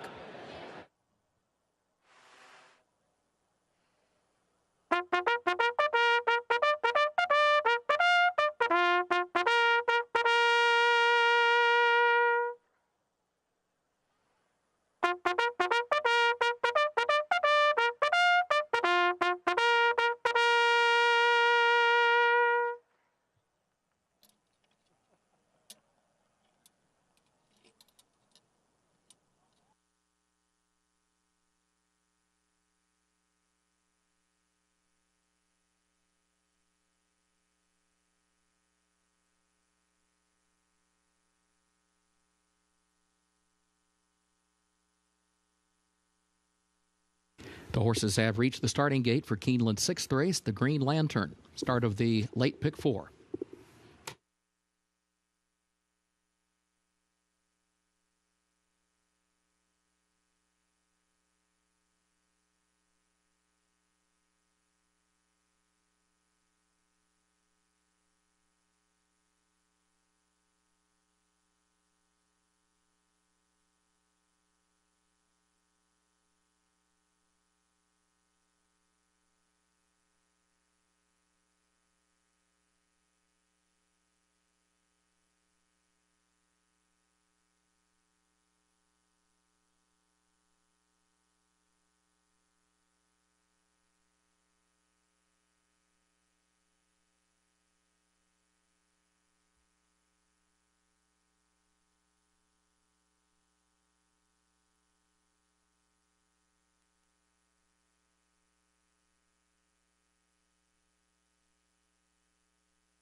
They are at the post. And they're off. There's Diamond Hands from the far outside. Idacos is there in the opening strides down toward the inside. Sweet Lady Ivanka moves up now as they scramble for the lead here in the opening furlong. It will be Sweet Lady Ivanka taking the lead from the outside now. Moves up, starts to angle down closer toward the rail. Idacos forwardly placed in second. Diamond Hands is third. And then Implosion, who travels in the fourth position. Precursory is fifth on her outside. Queen Judith is sixth back toward the rail. And then Hashtag Winner 3 wide in seventh position. Now 4 wide, 7 lengths off the lead. It's followed by Saki, who's there between horses in 8th. Texas Shuffle 9th. Quality Star 10th. Colonel Abby B. last of 11. Opening quarter, 21.94 seconds. Sweet Lady Ivanka has opened up on the lead by 3.5 lengths for the move up the back stretch. Diamond Hands is second, 3/4 of a length. Precursory, third up on the outside. Idacos, fourth down toward the inside. And then comes Implosion in fifth. The first half mile went in 46.95 seconds. Sweet Lady Ivanka, the lead, down to 2 lengths now. Diamond Hands second, Precursory third. Idacos fourth toward the inside within 2 lengths of the leader. Implosion 3 from the front between horses fifth. And there's Texas Shuffle. She has to go wide, center of the course, 5 lengths from the lead, but moving up from fifth into fourth. Now to challenge for third, but still 5 from the front. They turn for home. Sweet Lady Ivanka leading Diamond Hands. Idacos looks for running room between that pair. Texas Shuffle in fourth. Saki finds running room. Idacos has to dive toward the inside. Saki, Quality Star. Saki, Quality Star, both coming forward. Queen Judith is running late, but third down toward the rail. Quality Star with Queen Judith to the inside. Quality Star, the leader. Quality Star, Joe Talamo to win it. Queen Judith second. Idacos third. Sweet Lady Ivanka was fourth.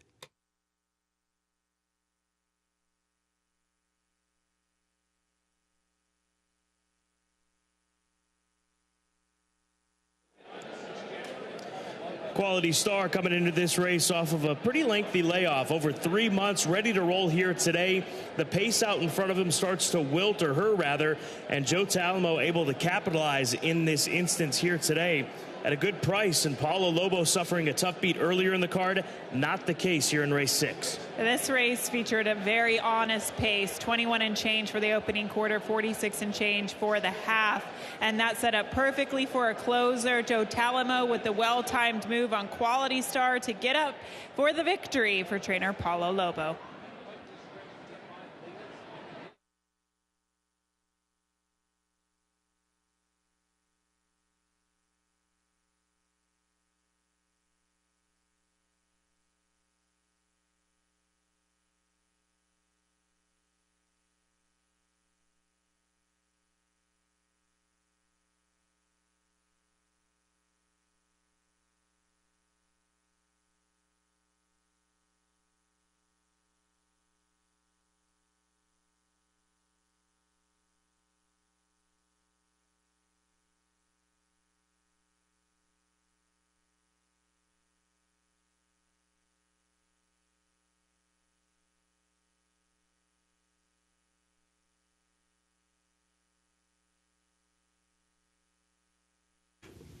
The unofficial results of Keeneland's 6th race: number 4, Quality Star, first.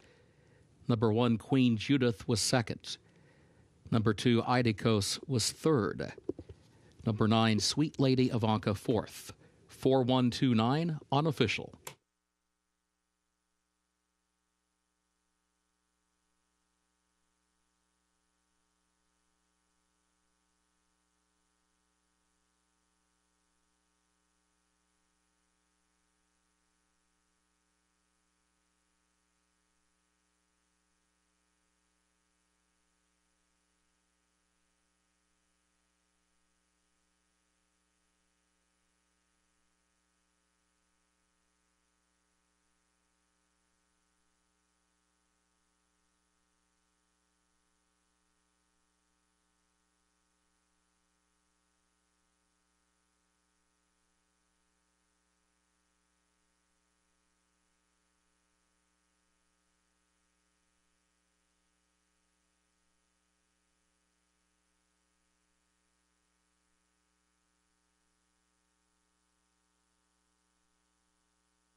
In the winner's circle for Keeneland's 6th race, the Green Lantern, the unofficial winner, number 4, Quality Star, owned by Brownwood Farm LLC of Stanley Bergman, trained by Paulo Lobo, Joe Talamo, the jockey. Quality Star, a 4-year-old filly by Animal Kingdom out of Estadista by Asaon. The winner bred in Kentucky by Brownwood Farm. A mile and an eighth over the turf, listed good, 1 minute 49.24 seconds.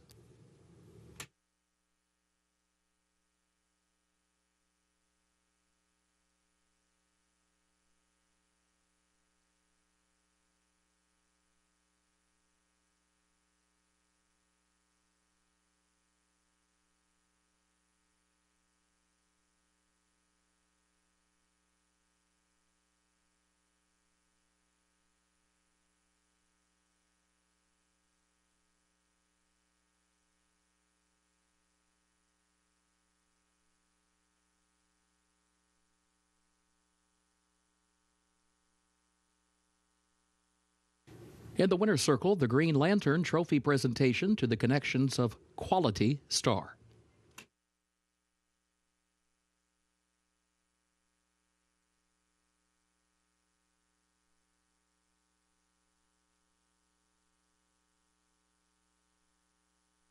Sixth race results official, 4129, the official results.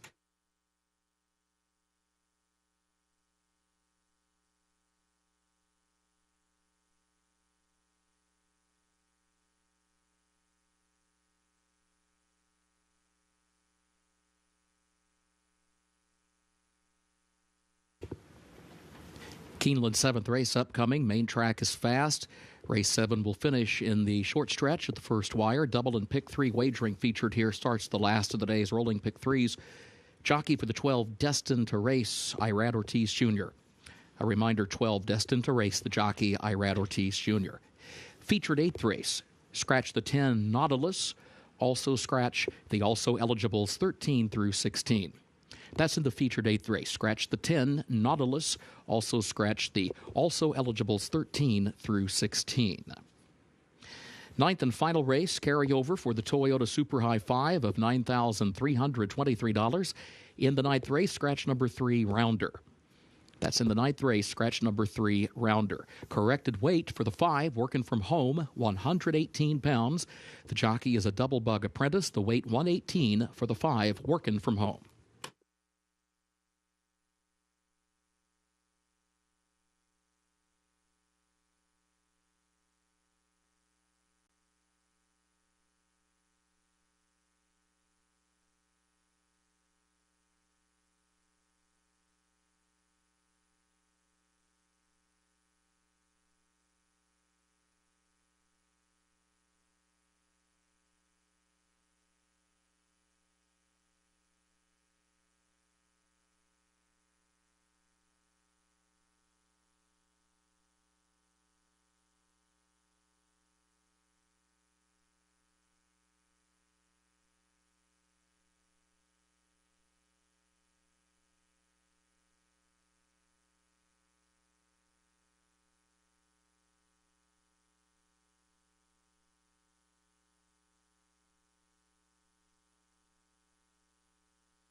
Taking a look into the paddock for race number 7, start of the late pick 3, and you're looking at Curl Girl, the favorite. No surprise here for Medallion Racing and Joey Platts, a Keeneland filly who comes here to Kentucky for the first time after 2 starts on the West Coast for Phil D'Amato.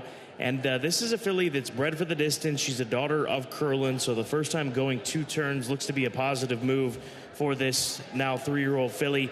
And she was recently 3rd behind a horse named Clearly Unhinged in that start at Santa Anita, who out of there would end up finishing 4th in the premier 3-year-old filly race at this time of the year, the Santa Anita Oaks. So faced a good bit of competition most recently, keeps blinkers on here today, and she took a big jump forward from start 1 to start 2, and I think a lot of us expect that progression here today, and hence the 6-5 number on the tote board.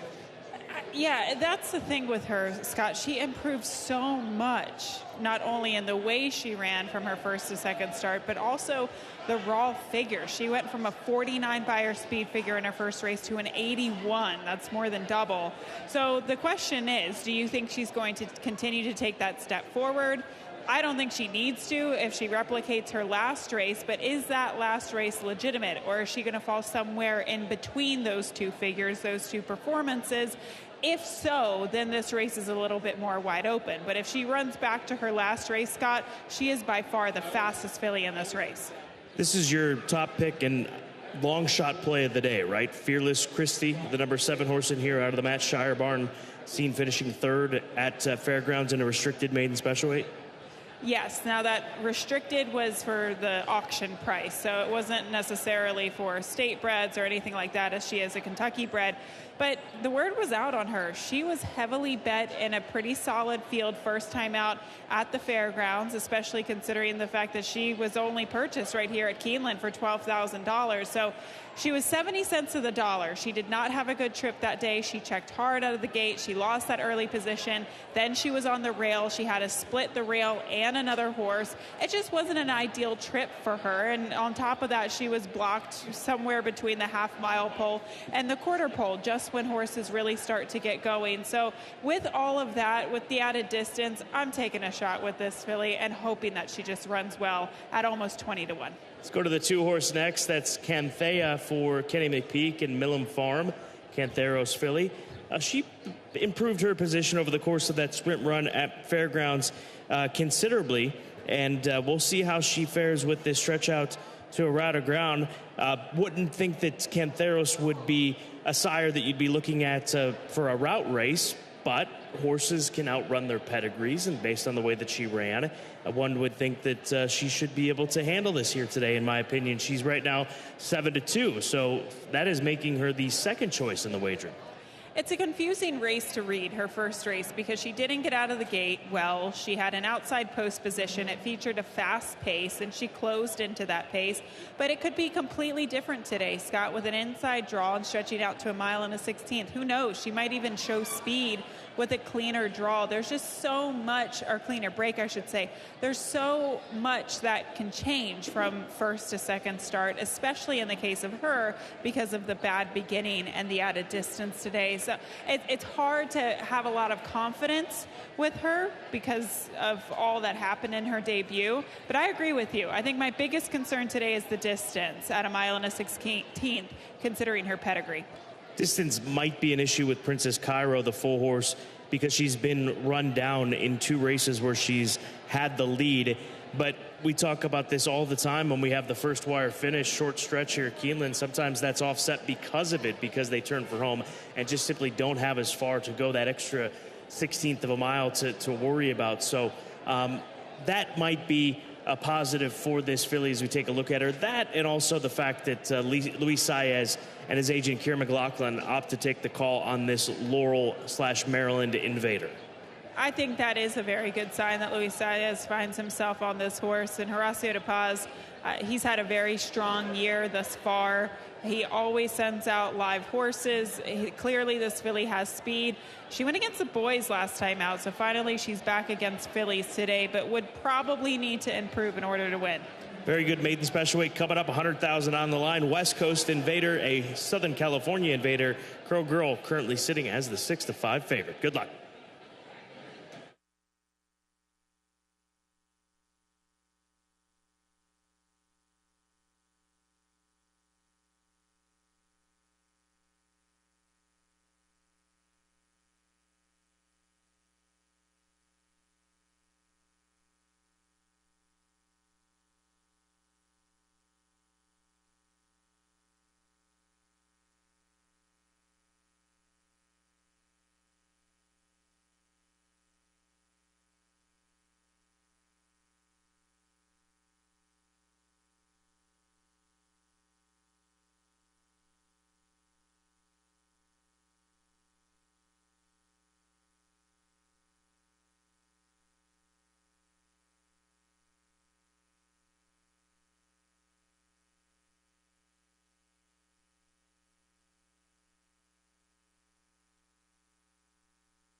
The horses are entering the track for Keeneland's 7th race, the Runnymede, a maiden special weight, 3-year-old fillies, 1 mile and a 16th over the fast main track. Race will finish in the short stretch of the first wire.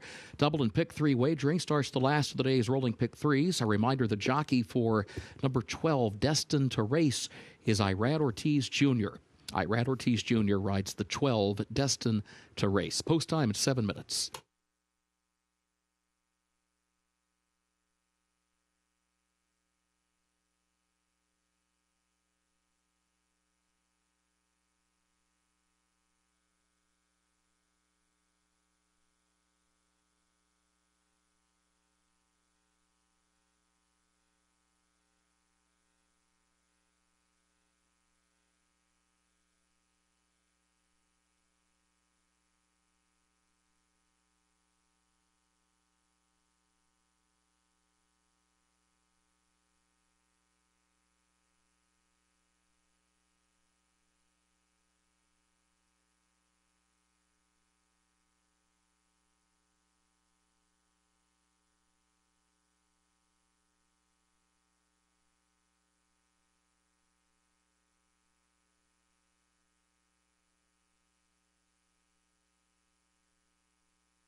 Taking a closer look at the field here as they warm up for the next, and here's a look at the 4 Princess Cairo. She is getting a stiff warm-up this afternoon by Luis Saez, and rightly so, because this filly has been a little bit out of control. When she walked onto the track, she actually broke the post parade.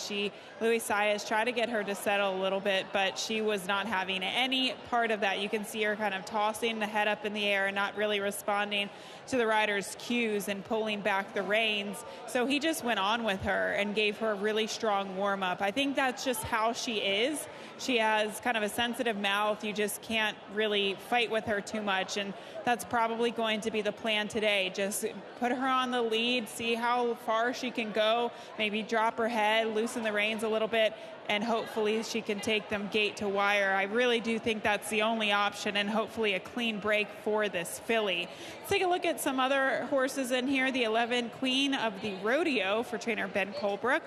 This filly's taking a little bit of action on the board at 9-1, considering the favorite is at 6-5.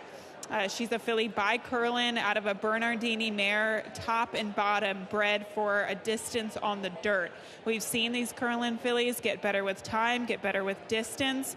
It can often be hard to prepare a horse to go this distance at 2 turns. Some trainers opt to have that slow progression from, say, 6 furlongs to 7 furlongs or a mile, and then you stretch out to the 2 turns. And some trainers just go straight for it. Sometimes it's also you're kind of at the mercy of the condition book and what options are presented in front of you. But she looks very fit, and like I said, she's bred to handle 2 turns. She gets Tyler Gaffalione aboard, who won 3 on the card yesterday. I think this first-time starter could be live this afternoon. And then the 8 Paletta.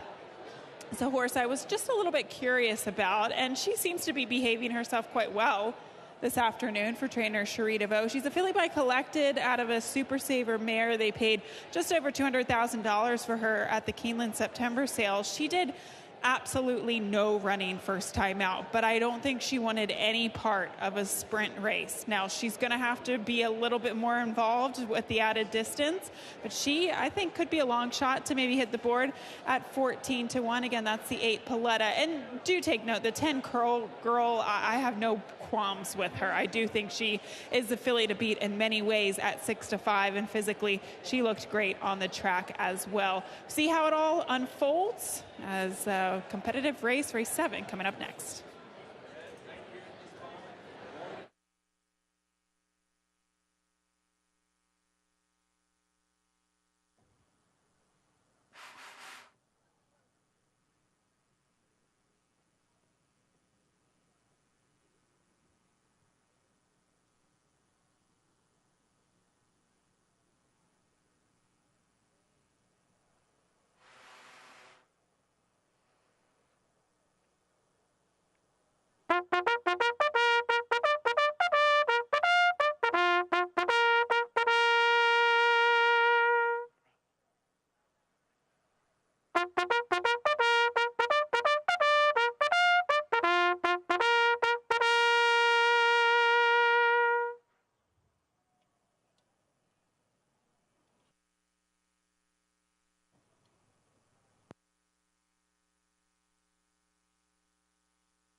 The horses have reached the starting gate for Keeneland's 7th race, the Runnymede.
First wire, they are at the post, and they're off. There goes Curl Girl from the outside. Princess Cairo right there to the inside, though, and Destined to Race comes away running in third. Princess Cairo, the leader. Princess Cairo scoots up along the rail, has the lead, a half length into the first turn. Curl Girl right to her outside in second. Destined to Race third up on the outside around the first turn. Canthea is against the rail in fourth. I had that one too as fifth. Soul Titles Ready is sixth. Queen of the Rodeo moves up seventh around the outside of Paletta in eighth. Lexa is ninth, heading onto the back stretch. Time to Race against the rail is in 10th. Fearless Christie 11th, and Call Me Tony is last of the 12. Opening quarter, 23.79 seconds. Princess Cairo against the rail. Midpoint of the backstretch leads at 3/4 of a length. Curl Girl is second by 2.5 lengths. Destined to race third by 4.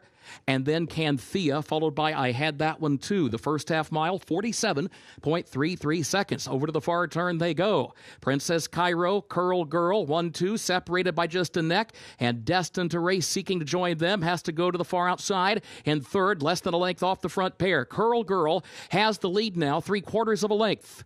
Destined to Race goes to the second position. Canthea moves up into third. I Had That One Too is fourth. As they move to the top of the short stretch, Princess Cairo dropping back in fifth. They turn for home. Curl Girl, the leader.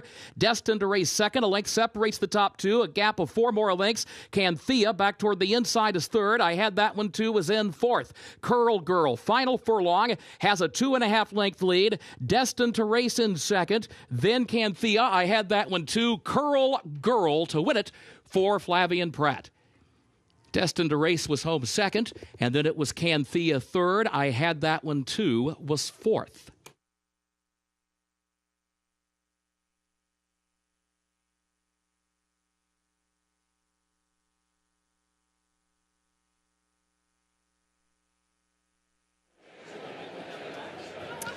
Ten, 12, 2 in race number 7 here at Keeneland, as Curl Girl once again took another step forward as we expected, and as expected handled every bit of this 1/16 distance here today at Keeneland. She certainly did. She broke well. She found herself forwardly placed, and it was really all said and done from there. Flavian Pratt knew that he was on the best horse, put her in the right position, and she went on to win at even money, proving that pedigree is right. She could go 2 turns today.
The unofficial results of Keeneland's 7th race: 10, Curl Girl finished first. 12, Destined to Race was second. 2, Canthea was third. 5, I Had That One Too was fourth. 10, 12, 2, 5 unofficial.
Results are official in the winner's circle. The official winner of Keeneland's 7th race, the Runnymede, number 10, Curl Girl, owned by Medallion Racing, of Philip Shelton, owned also by Joey Platts.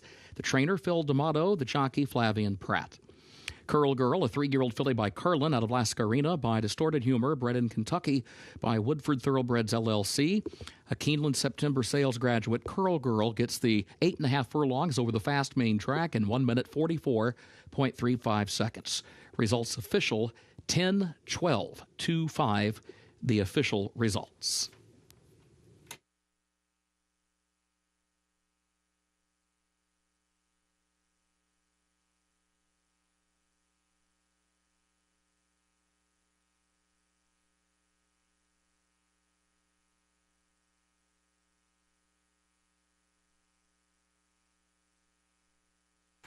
In the winner's circle, the Runnymede Trophy presentation to the connections of Curl Girl.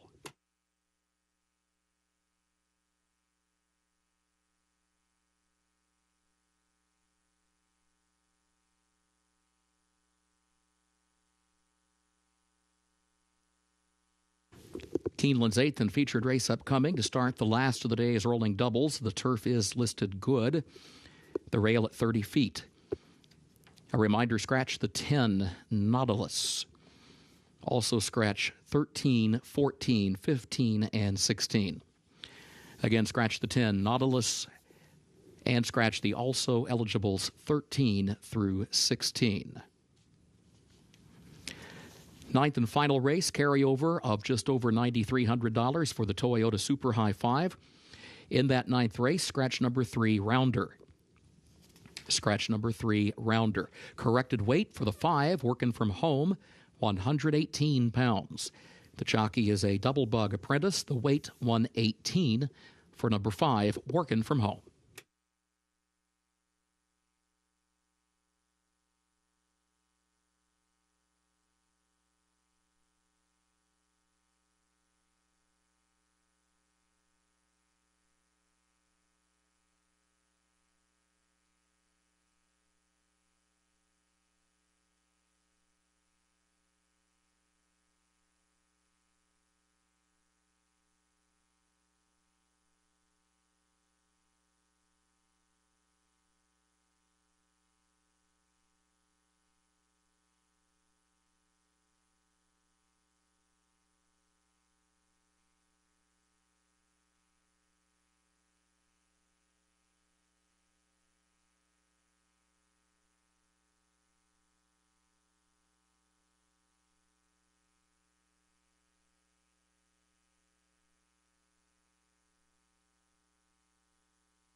18 minutes from race number 8 here at Keeneland Racecourse, and my top selection in this upcoming featured event is Script. We will see how the number 5 horse fares here today for Stone Farm and Graham Motion, coming out of those races on the West Coast, looking for yet another West Coast, Southern California invader to win here at Keeneland this meet. Just saw it with that runner for Medallion Racing and Joey Platts with Curl Girl. And I think that this gelding has to be respected out of the Graham Motion barn. He's been gelded since his last race. He ran into Exalted, who's one of the best as far as in-form horses right now, especially on the turf on the West Coast. Exalted out of that allowance victory won the Grade 2 American Stakes at Santa Anita. So I'll lean on Script. Johnny Velasquez sticks with him. That's good enough for me, with the Hall of Famer staying with the son of Algorithms. Yeah, this horse has very good form. Those races that he was competing in out on the West Coast were very strong. Not only his last race when he ran against Exalted, but some of the other horses that he had been competing against in the Grade 1 Hollywood Derby, and then also that 2 other than allowance race at Santa Anita. I agree with you. I didn't quite pick him on top, but Scott, he's a horse that you can't leave off your ticket. Hidden Stash is the 11 horse. You've got him on top, Vicky Oliver for BBN Racing, Big Blue Nation Racing. And little family competition here because his younger brother, Mo Stash, just won a nice stake last weekend. So Big Brother's got to come with it here today for the same connections. Yeah, he won the Kentucky Utilities Transylvania on opening weekend, so hopefully Big Brother can follow along in those footsteps. Looking back at his last race, it does appear that it was an honest pace, but the way the race was run, the top 2 finishers went 1-2 around the track, and this horse was just kind of spinning his wheels and couldn't quite close in time. I also don't think he wants a mile necessarily, but the turf course is playing fairly, in my opinion. We've seen horses go to the lead and be successful. We've also seen closers be successful. So hopefully Hidden Stash gets the right trip, and I think he has sneaky class against this group. The 7 is the co-second choice at 5-1 Strong Quality. He's been a, no pun intended, quality runner. Over the course of his career, he's run big numbers, big races on dirt, transferred over to turf last time out, continued that theme down at Gulfstream Park. And Mark Casse brings him up here to Keeneland Racecourse. When he runs his best races, and he always seems to over the course of 9 runs, he's finished in the top 3 8 times, 8 for 9 in the top 3 for the Son of Quality Road. But he's always seems to sit forward and not give himself too much work to do late in these route races. Yeah, Strong Quality is a horse that will be forwardly placed. I hope he finds himself on the lead. I think that gives him his best chance. And, you know, he's a horse that comes out of a very strong turf race last time out. And I think he can continue that momentum. I don't necessarily think it was because of the distance at 7.5 furlongs. I think he can carry his speed to this distance this afternoon.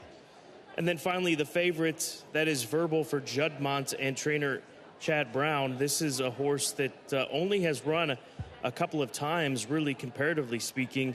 He's run 4 times, 2 wins. Both of those wins coming in his first 2 starts at the age of 2. He broke his mate at Belmont.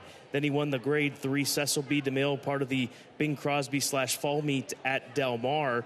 They then came this way, ran in the Kentucky Utilities Transylvania, couldn't go with Cy Dog, who was a really nice horse of Graham Motion's at the time as a 3-year-old. And then he came back in against older horses last time out and was beaten about 2 1/4 lengths to Emmanuel, who we'll see in the Maker's Mile, the Grade 1 Maker's Mile tomorrow. So looking to come back and find that form here today against second-level allowance company for Juddmonte and Chad Brown. Even money is what you've got to accept, though, because he probably shouldn't drift too far off of that come post time. Yeah, people are looking at the graded stakes company that he's been facing and the likes of Emmanuel, who, as you mentioned, Scott's going to be running tomorrow in a Grade 1. However, I think even money is a very short price on this horse. When you look at his figures, when you even look at his form as of late, he kind of has to take a step forward. This is not an easy 2 other than allowance race. I know he's coming out of graded stakes races, but this could be a graded stake in his own right. His first 2 races were good, but I don't think he's gotten back to that level just yet. So for me, it's hard to like a horse this much at this price. If it was a higher price, it'd be a different conversation. But even money seems a little bit low in this type of race that seems so competitive. May drift to 6-5, 7-5. Can't see Verbal going too far up from those numbers as he sits at evens right now. Just click down to 12 minutes to post. It's our 8th and featured event, start of the late daily double. This is the Calumet, the feature coming up next here at Keeneland.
The horses are entering the track for Keeneland's 8th and featured race.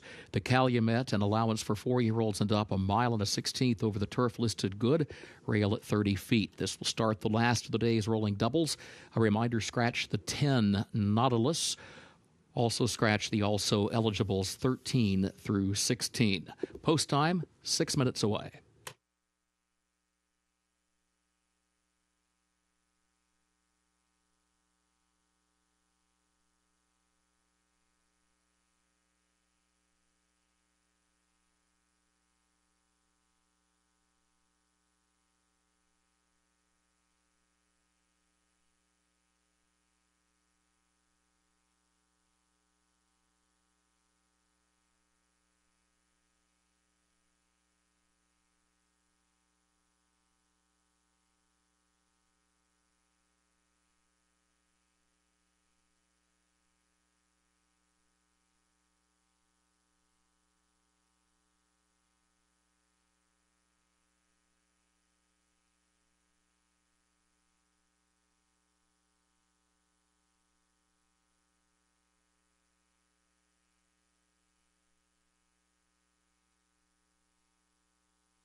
Field is warming up on the dirt before they transition over to the good listed turf course today at 1 mile and a 16th. And we're taking a closer look at the number 3 Creed for trainer Shug McGahee. This isn't a horse that we really spoke about when they were in the paddock, but he's a horse that's been in very good form. He's a closer, and sometimes we do see that when those closers going a mile stretch out to 1 mile and a 16th, it takes away a little bit of their turn of foot. But I just wanted to point out, he looks really good on the track today. He is a little warm, but it's a warm day. It's unseasonably warm today, and it just continues to climb, especially when you're out in the hot sun. So I don't think that that is a concern. I'd probably be even more concerned if he wasn't sweating this afternoon. But the 3 Creed just had a really nice presence about him, and maybe this is just a horse that really does continue to improve for the Connections. Luis Saez aboard this afternoon. I have no qualms with the favorite, the one at 7-5. He is that 7-5 price, though, in a very competitive field. So I want to talk about the 5 Script, a horse that both Scott Hazelton and I like. He comes into the race listed as a gelding, and I just think he's acting very professionally this afternoon. I like the form that he has. Of course, when you kind of look at the form and then you compare to what they're looking like on the track, how they're behaving in the afternoon, it definitely gives you a little bit more confidence when they look great and they're acting great. So I would say double check mark here for the 5 Script, as he's really checking all the boxes today, and a good price at 9-2. Competitive field, that's a look at your favorite Verbal at 7-5.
The horses have reached the starting gate for Keeneland's 8th and featured race, the Calumet.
They are at the post.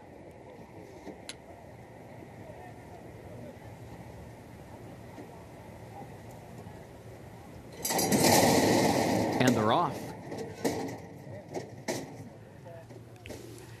There goes Red Hornet from between horses, and there goes Strong Quality a step quicker now, moving by as Red Hornet's going to drop back and settle back about center pack as Strong Quality moves forward. Has a 2-length lead for Florent Giroux heading into the first turn. Point Me By goes second. Verbal is third. And then Hidden Stash is fourth, just to the outside of Cowboy Justice, who moves up one spot, hugging the rail from the 5th position. Red Hornet, center of the pack now, is in 6th. Script is between horses in 7th as they enter the back stretch. And then further back comes Creed, who's down toward the inside. There's Hidden Enemy out in the center of the course as they head up the back straightaway. And further back, February Sun trails opening quarter 23.19 seconds. And the leader is Strong Quality. Strong Quality on top by a length and a half. Point Me By is second by 2 lengths. Verbal is third, 3/4 of a length. Hidden Stash is fourth on the outside. Cowboy Justice fifth back toward the inside. Then Script and Creed, who's back toward the rail. 47.26 seconds the time for the first half mile. Strong Quality guides the field around the far turn. Leads it by 2 lengths. Point Me By second by a length. Verbal is now coming off the rail between horses. Hidden Stash to his outside. They are third and fourth respectively, nearly 5 lengths from the lead, quarter mile to go. And as they turn for home, Strong Quality still the leader. And here comes Point Me By. Point Me By tries to draw alongside of Strong Quality. Everyone else has work to do. Strong Quality leads it by a length. Point Me By is right there on the outside, but it is Strong Quality who maintains the advantage. Point Me By still second. Strong Quality to win the feature for Florent Giroux. Point Me By was home second. Cowboy Justice up the inside for third at the expense of Verbal, who was fourth.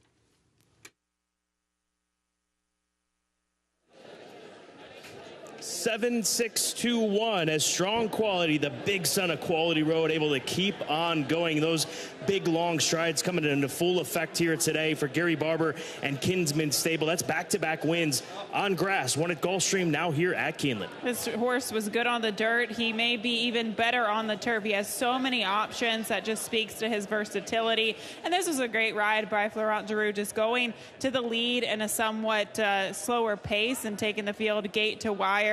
And he winds up getting it done. 7-6, your exacta for the feature.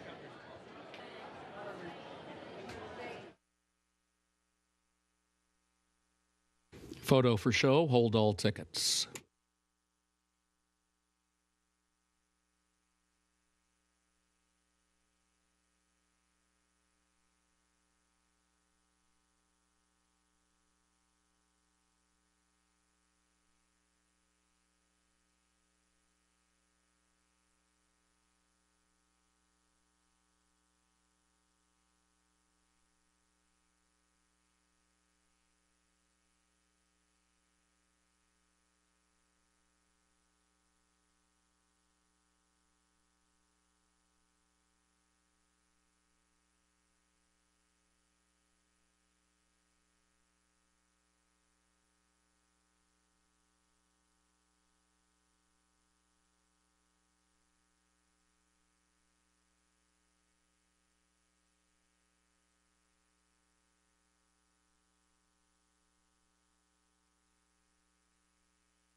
The unofficial results of Keeneland's featured 8th race: 7 Strong Quality first, 6 Point Me By second, 2 Cowboy Justice third, 1 Verbal was fourth. 7-6-2-1 unofficial.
Results of race 8 official.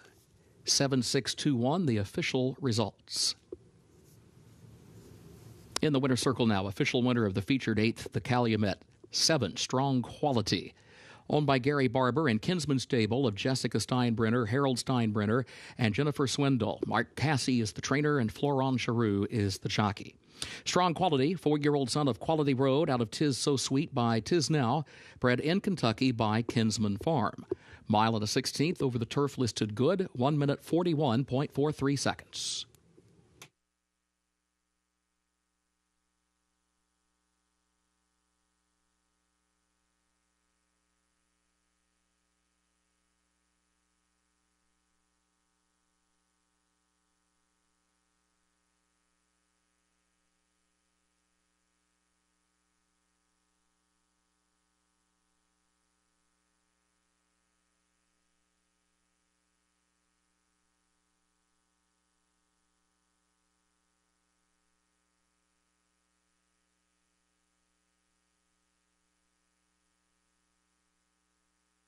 In the winner's circle, the Calumet Trophy presentation for the featured 8th race to the connections of Strong Quality.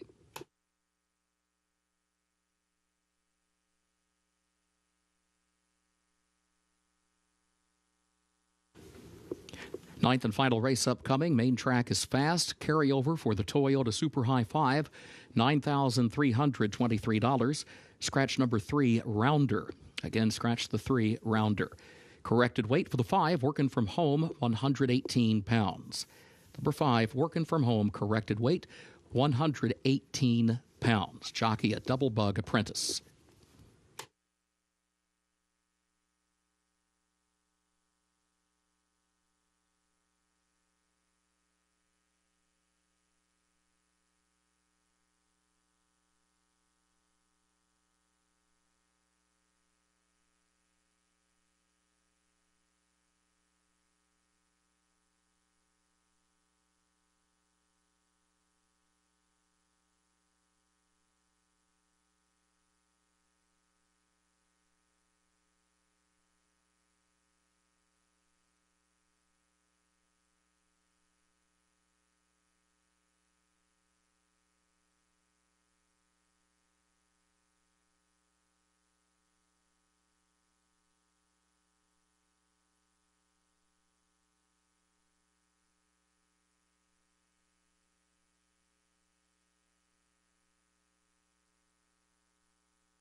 This is the 9th and final on this Thursday here at Keeneland Racecourse, and we're 18 minutes away from the final race today. Scratch the number 3 horse, and we are right now looking at the number 2 runner, who is 2-1.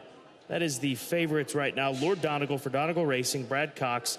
This is a colt by Noble Mission who takes a drop down in class, tried the Black Gold Stakes on the grass last time out, and was not beaten all that far off. He was 6 beaten 3 1/4 lengths in the end, but this is a giant drop in class from what he faced off against. And the fact that he broke his maiden in a maiden special weight up at Horseshoe Indianapolis back in the fall, I think has to be looked at almost a parallel scenario that we find ourselves in, because we talked about economics before. They went for $34,000 in a maiden special weight up at Horseshoe Indianapolis. This is a 20 claimer worth $43,000. So you've got to keep that in mind when you're taking a look and trying to figure out how levels work from jurisdiction to jurisdiction, as we have here with Lord Donegal. Well, also Brad Cox has a lot of horses, Scott, and they don't write a lot of claiming turf races. This horse is clearly more accomplished on the turf, but he was all out, fully extended to win that maiden special weight 2 back at Indiana. And the reality is he's probably not going to win any other than on the turf. So they drop him in class. They find the spot for him. But that doesn't necessarily mean he's going to win today. Yes, he does take a big drop in class, but we don't know what he's going to be like on the dirt today, as he's never tried it before. Caballo Feliz we'll get to in a moment, but let's go over to the number 7 horse Classic Mark for FAS Racing, Joe Sharp, Gaff Leone. You had a strong angle on this Joe Sharp runner from this morning, if memory serves correctly. First off the claim, yes, Joe Sharp does well with that angle, does also very well with dirt to turf. That doesn't apply for this specific horse, but just something to keep in mind later on down the road. Classic Mark, I think, has dirt, really legitimate dirt for him. Now, clearly, he's not the horse that he once was, but if he can run even a fraction close to what he was running at Keeneland, at Santa Anita, those maiden special weight races, he is going to be very competitive here. He was claimed for $15,000. This just seems like a logical spot to try him off the claim. So my memory didn't serve me correctly with the Joe Sharp angle. That was another horse that we were talking about. Dirt to turf. It was this one. Oh, it was this one. Yeah, okay. job. Surface switch You're was still okay. Thank you. I appreciate that. Caballo Feliz is where we'll end this paddock side conversation for Calumet Farm. Run Happy Colts. He ran second for $25,000 at Oaklawn. I mean, that should be good enough against a group like this, especially if Lord Donegal, the 2, isn't as effective on the dirt here this afternoon. Trivia. What does Caballo Feliz translate to? Happy horse. And he's by? Run Happy. Ah, there we go. Well it all done. comes together in the nightcap. Yeah, he had a trouble trip last time out at Oaklawn, and I actually thought that race came up maybe even a little bit tougher than what he faces here today. He's a legitimate contender at 9-2. That's a really nice price on this horse. 14 minutes of post. It's the 9th. It's the final this afternoon. We got a big card ahead tomorrow, which includes the Limestone presented by FanDuel and also the Grade 1 Maker's Mark Mile. Grade 1 featured event tomorrow features one of the best horses in training right now. Modern Games 2-time Breeders' Cup winner, won the FanDuel Breeders' Cup Mile last fall here at Keeneland Racecourse. We haven't seen him in 5 months, but he'll be back at it. Make sure you make a point to try to come on out or join us on the various avenues in which you can watch Keeneland Racing. Still one to go, though, this afternoon, 14 minutes before race number 9.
The horses are entering the track for Keeneland's 9th and final race. 3-year-olds and up with a $20,000 claiming price, 1 mile and an eighth over the fast main track. Scratch number 3, Rounder. Again, scratch the 3 Rounder. Corrected weight for the 5, working from home, 118 pounds. Jockey a double bug apprentice, the weight 118. Carryover for the Toyota Super High 5, $9,323. Post time in 7 minutes.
The horses have reached the starting gate for Keeneland's 9th and final race.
They are at the post.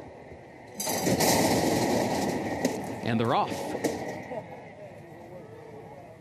And there goes Caballo Feliz right out for the lead. Mr. Boma there up on the outside.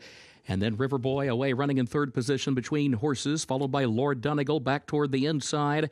And then Nordic Light as they head down into the first turn. Caballo Feliz from that inside starting spot hugs the rail around the turn, leads it by 2 lengths. Mr. Boma second ahead. Lord Donegal now takes second to his inside. River Boy travels in the 4th position. Nordic Light 5th on the outside. Working from home is in 6th. Bioka, center of the track, is 7th. Classic Mark is 8th between horses. Tuskegee Cat toward the back of the pack in the 9th position. San Marcos City is in 10th, and Ride It on the Ice moves up 1 spot from last. 24.1 seconds, the time for the opening quarter. Caballo Feliz leads it 2.5 lengths up the backstretch, now by 3 to Lord Donegal, who's second by just over 2. Mr. Boma goes in 3rd position. Nordic Light is in 4th. 47.24 seconds, the time for the first half mile. Classic Mark is in 5th and is still running some 9 lengths from the lead onto the far turn, followed by Tuskegee Cat, River Boy on the outside. Back up front, Caballo Feliz has the lead. The margin is 6 lengths back to that battle for second, where Mr. Boma's on the outside of Lord Donegal. Now here comes Classic Mark swinging wide from 4th to try to challenge for 3rd and for 2nd. Nordic Light is looking for an opening from 5th down toward the inside. They've all got ground to make up. They are all some 5 to 6 lengths behind Caballo Feliz. Classic Mark to 2nd. Tuskegee Cat goes to 3rd, just over a furlong to go. Caballo Feliz has the lead by 5 lengths. Tuskegee Cat is trying to reel in Classic Mark. They are both trying to chase down Caballo Feliz. They're still 4 lengths away. There's a 16th to go. Caballo Feliz, Classic Mark, and then Tuskegee Cat. Caballo Feliz to win it. It'll be close for the runner-up position, either Tuskegee Cat or Classic Mark for that second spot.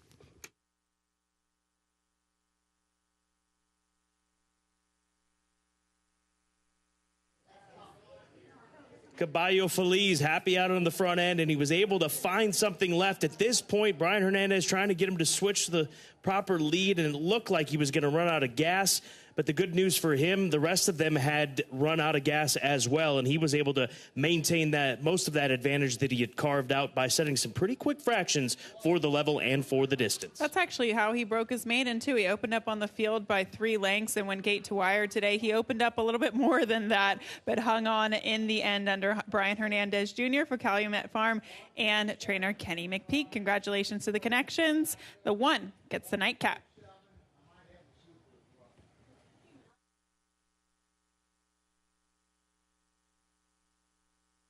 Photo for place. Hold all tickets.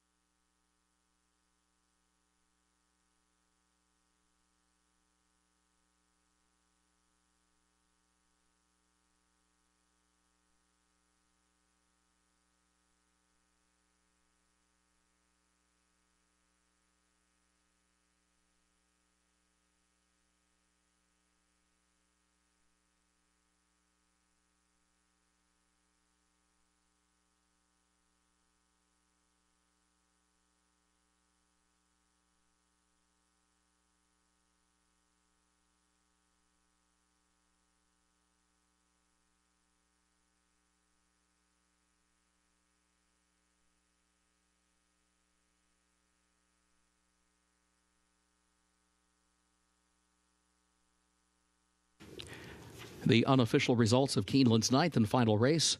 Number 1, Caballo Feliz was first. 4, Tuskegee Cat in that photo was second. 7, Classic Mark was third. 2, Lord Donegal was fourth.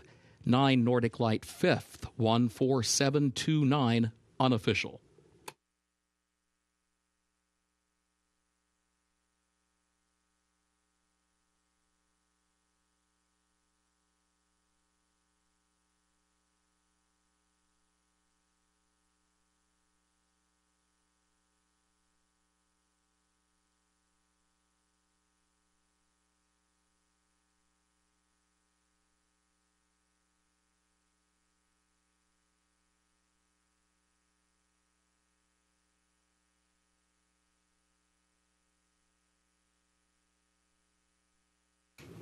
In the winner's circle for race 9, the unofficial winner, number 1, Caballo Feliz, owned by Calumet Farm of Brad Kelly, trained by Kenny McPeak. 2 wins today for jockey Brian Hernandez Jr. Caballo Feliz, a 3-year-old son of Run Happy out of Cherry Lane by Pioneer of the Nile, the winner bred in Kentucky by Calumet Farm. 1 minute 53.02 seconds.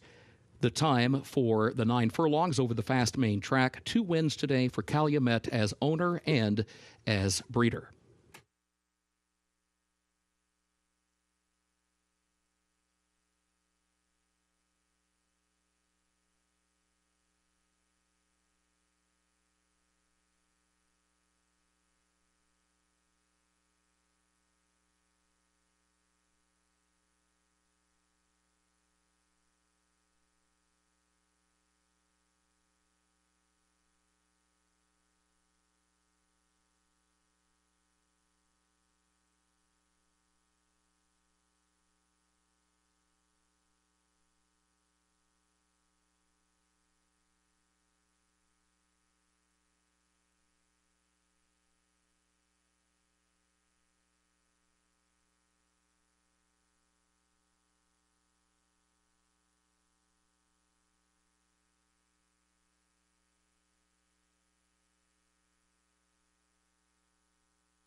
Results of race 9 official.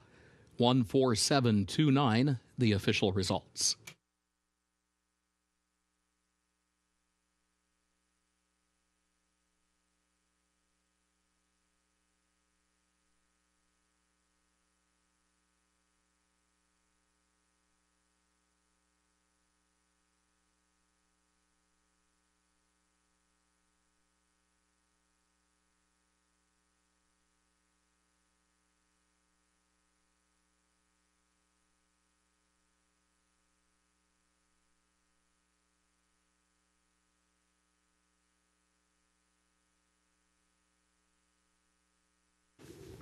Pick 6 today pays on 6 of 6 with a consolation 5 of 6. Late pick 5 on 5 of 5 with a consolation 4 of 5. No carryover for that Toyota Super High 5. It starts anew when live racing resumes tomorrow. First post at 1 p.m. Eastern. A reminder, the second floor grandstand, including the sports bar and the mezzanine bar, will remain open for another 30 minutes. You may advance wager any races occurring after that time. For now, on behalf of Keeneland, thank you and good evening.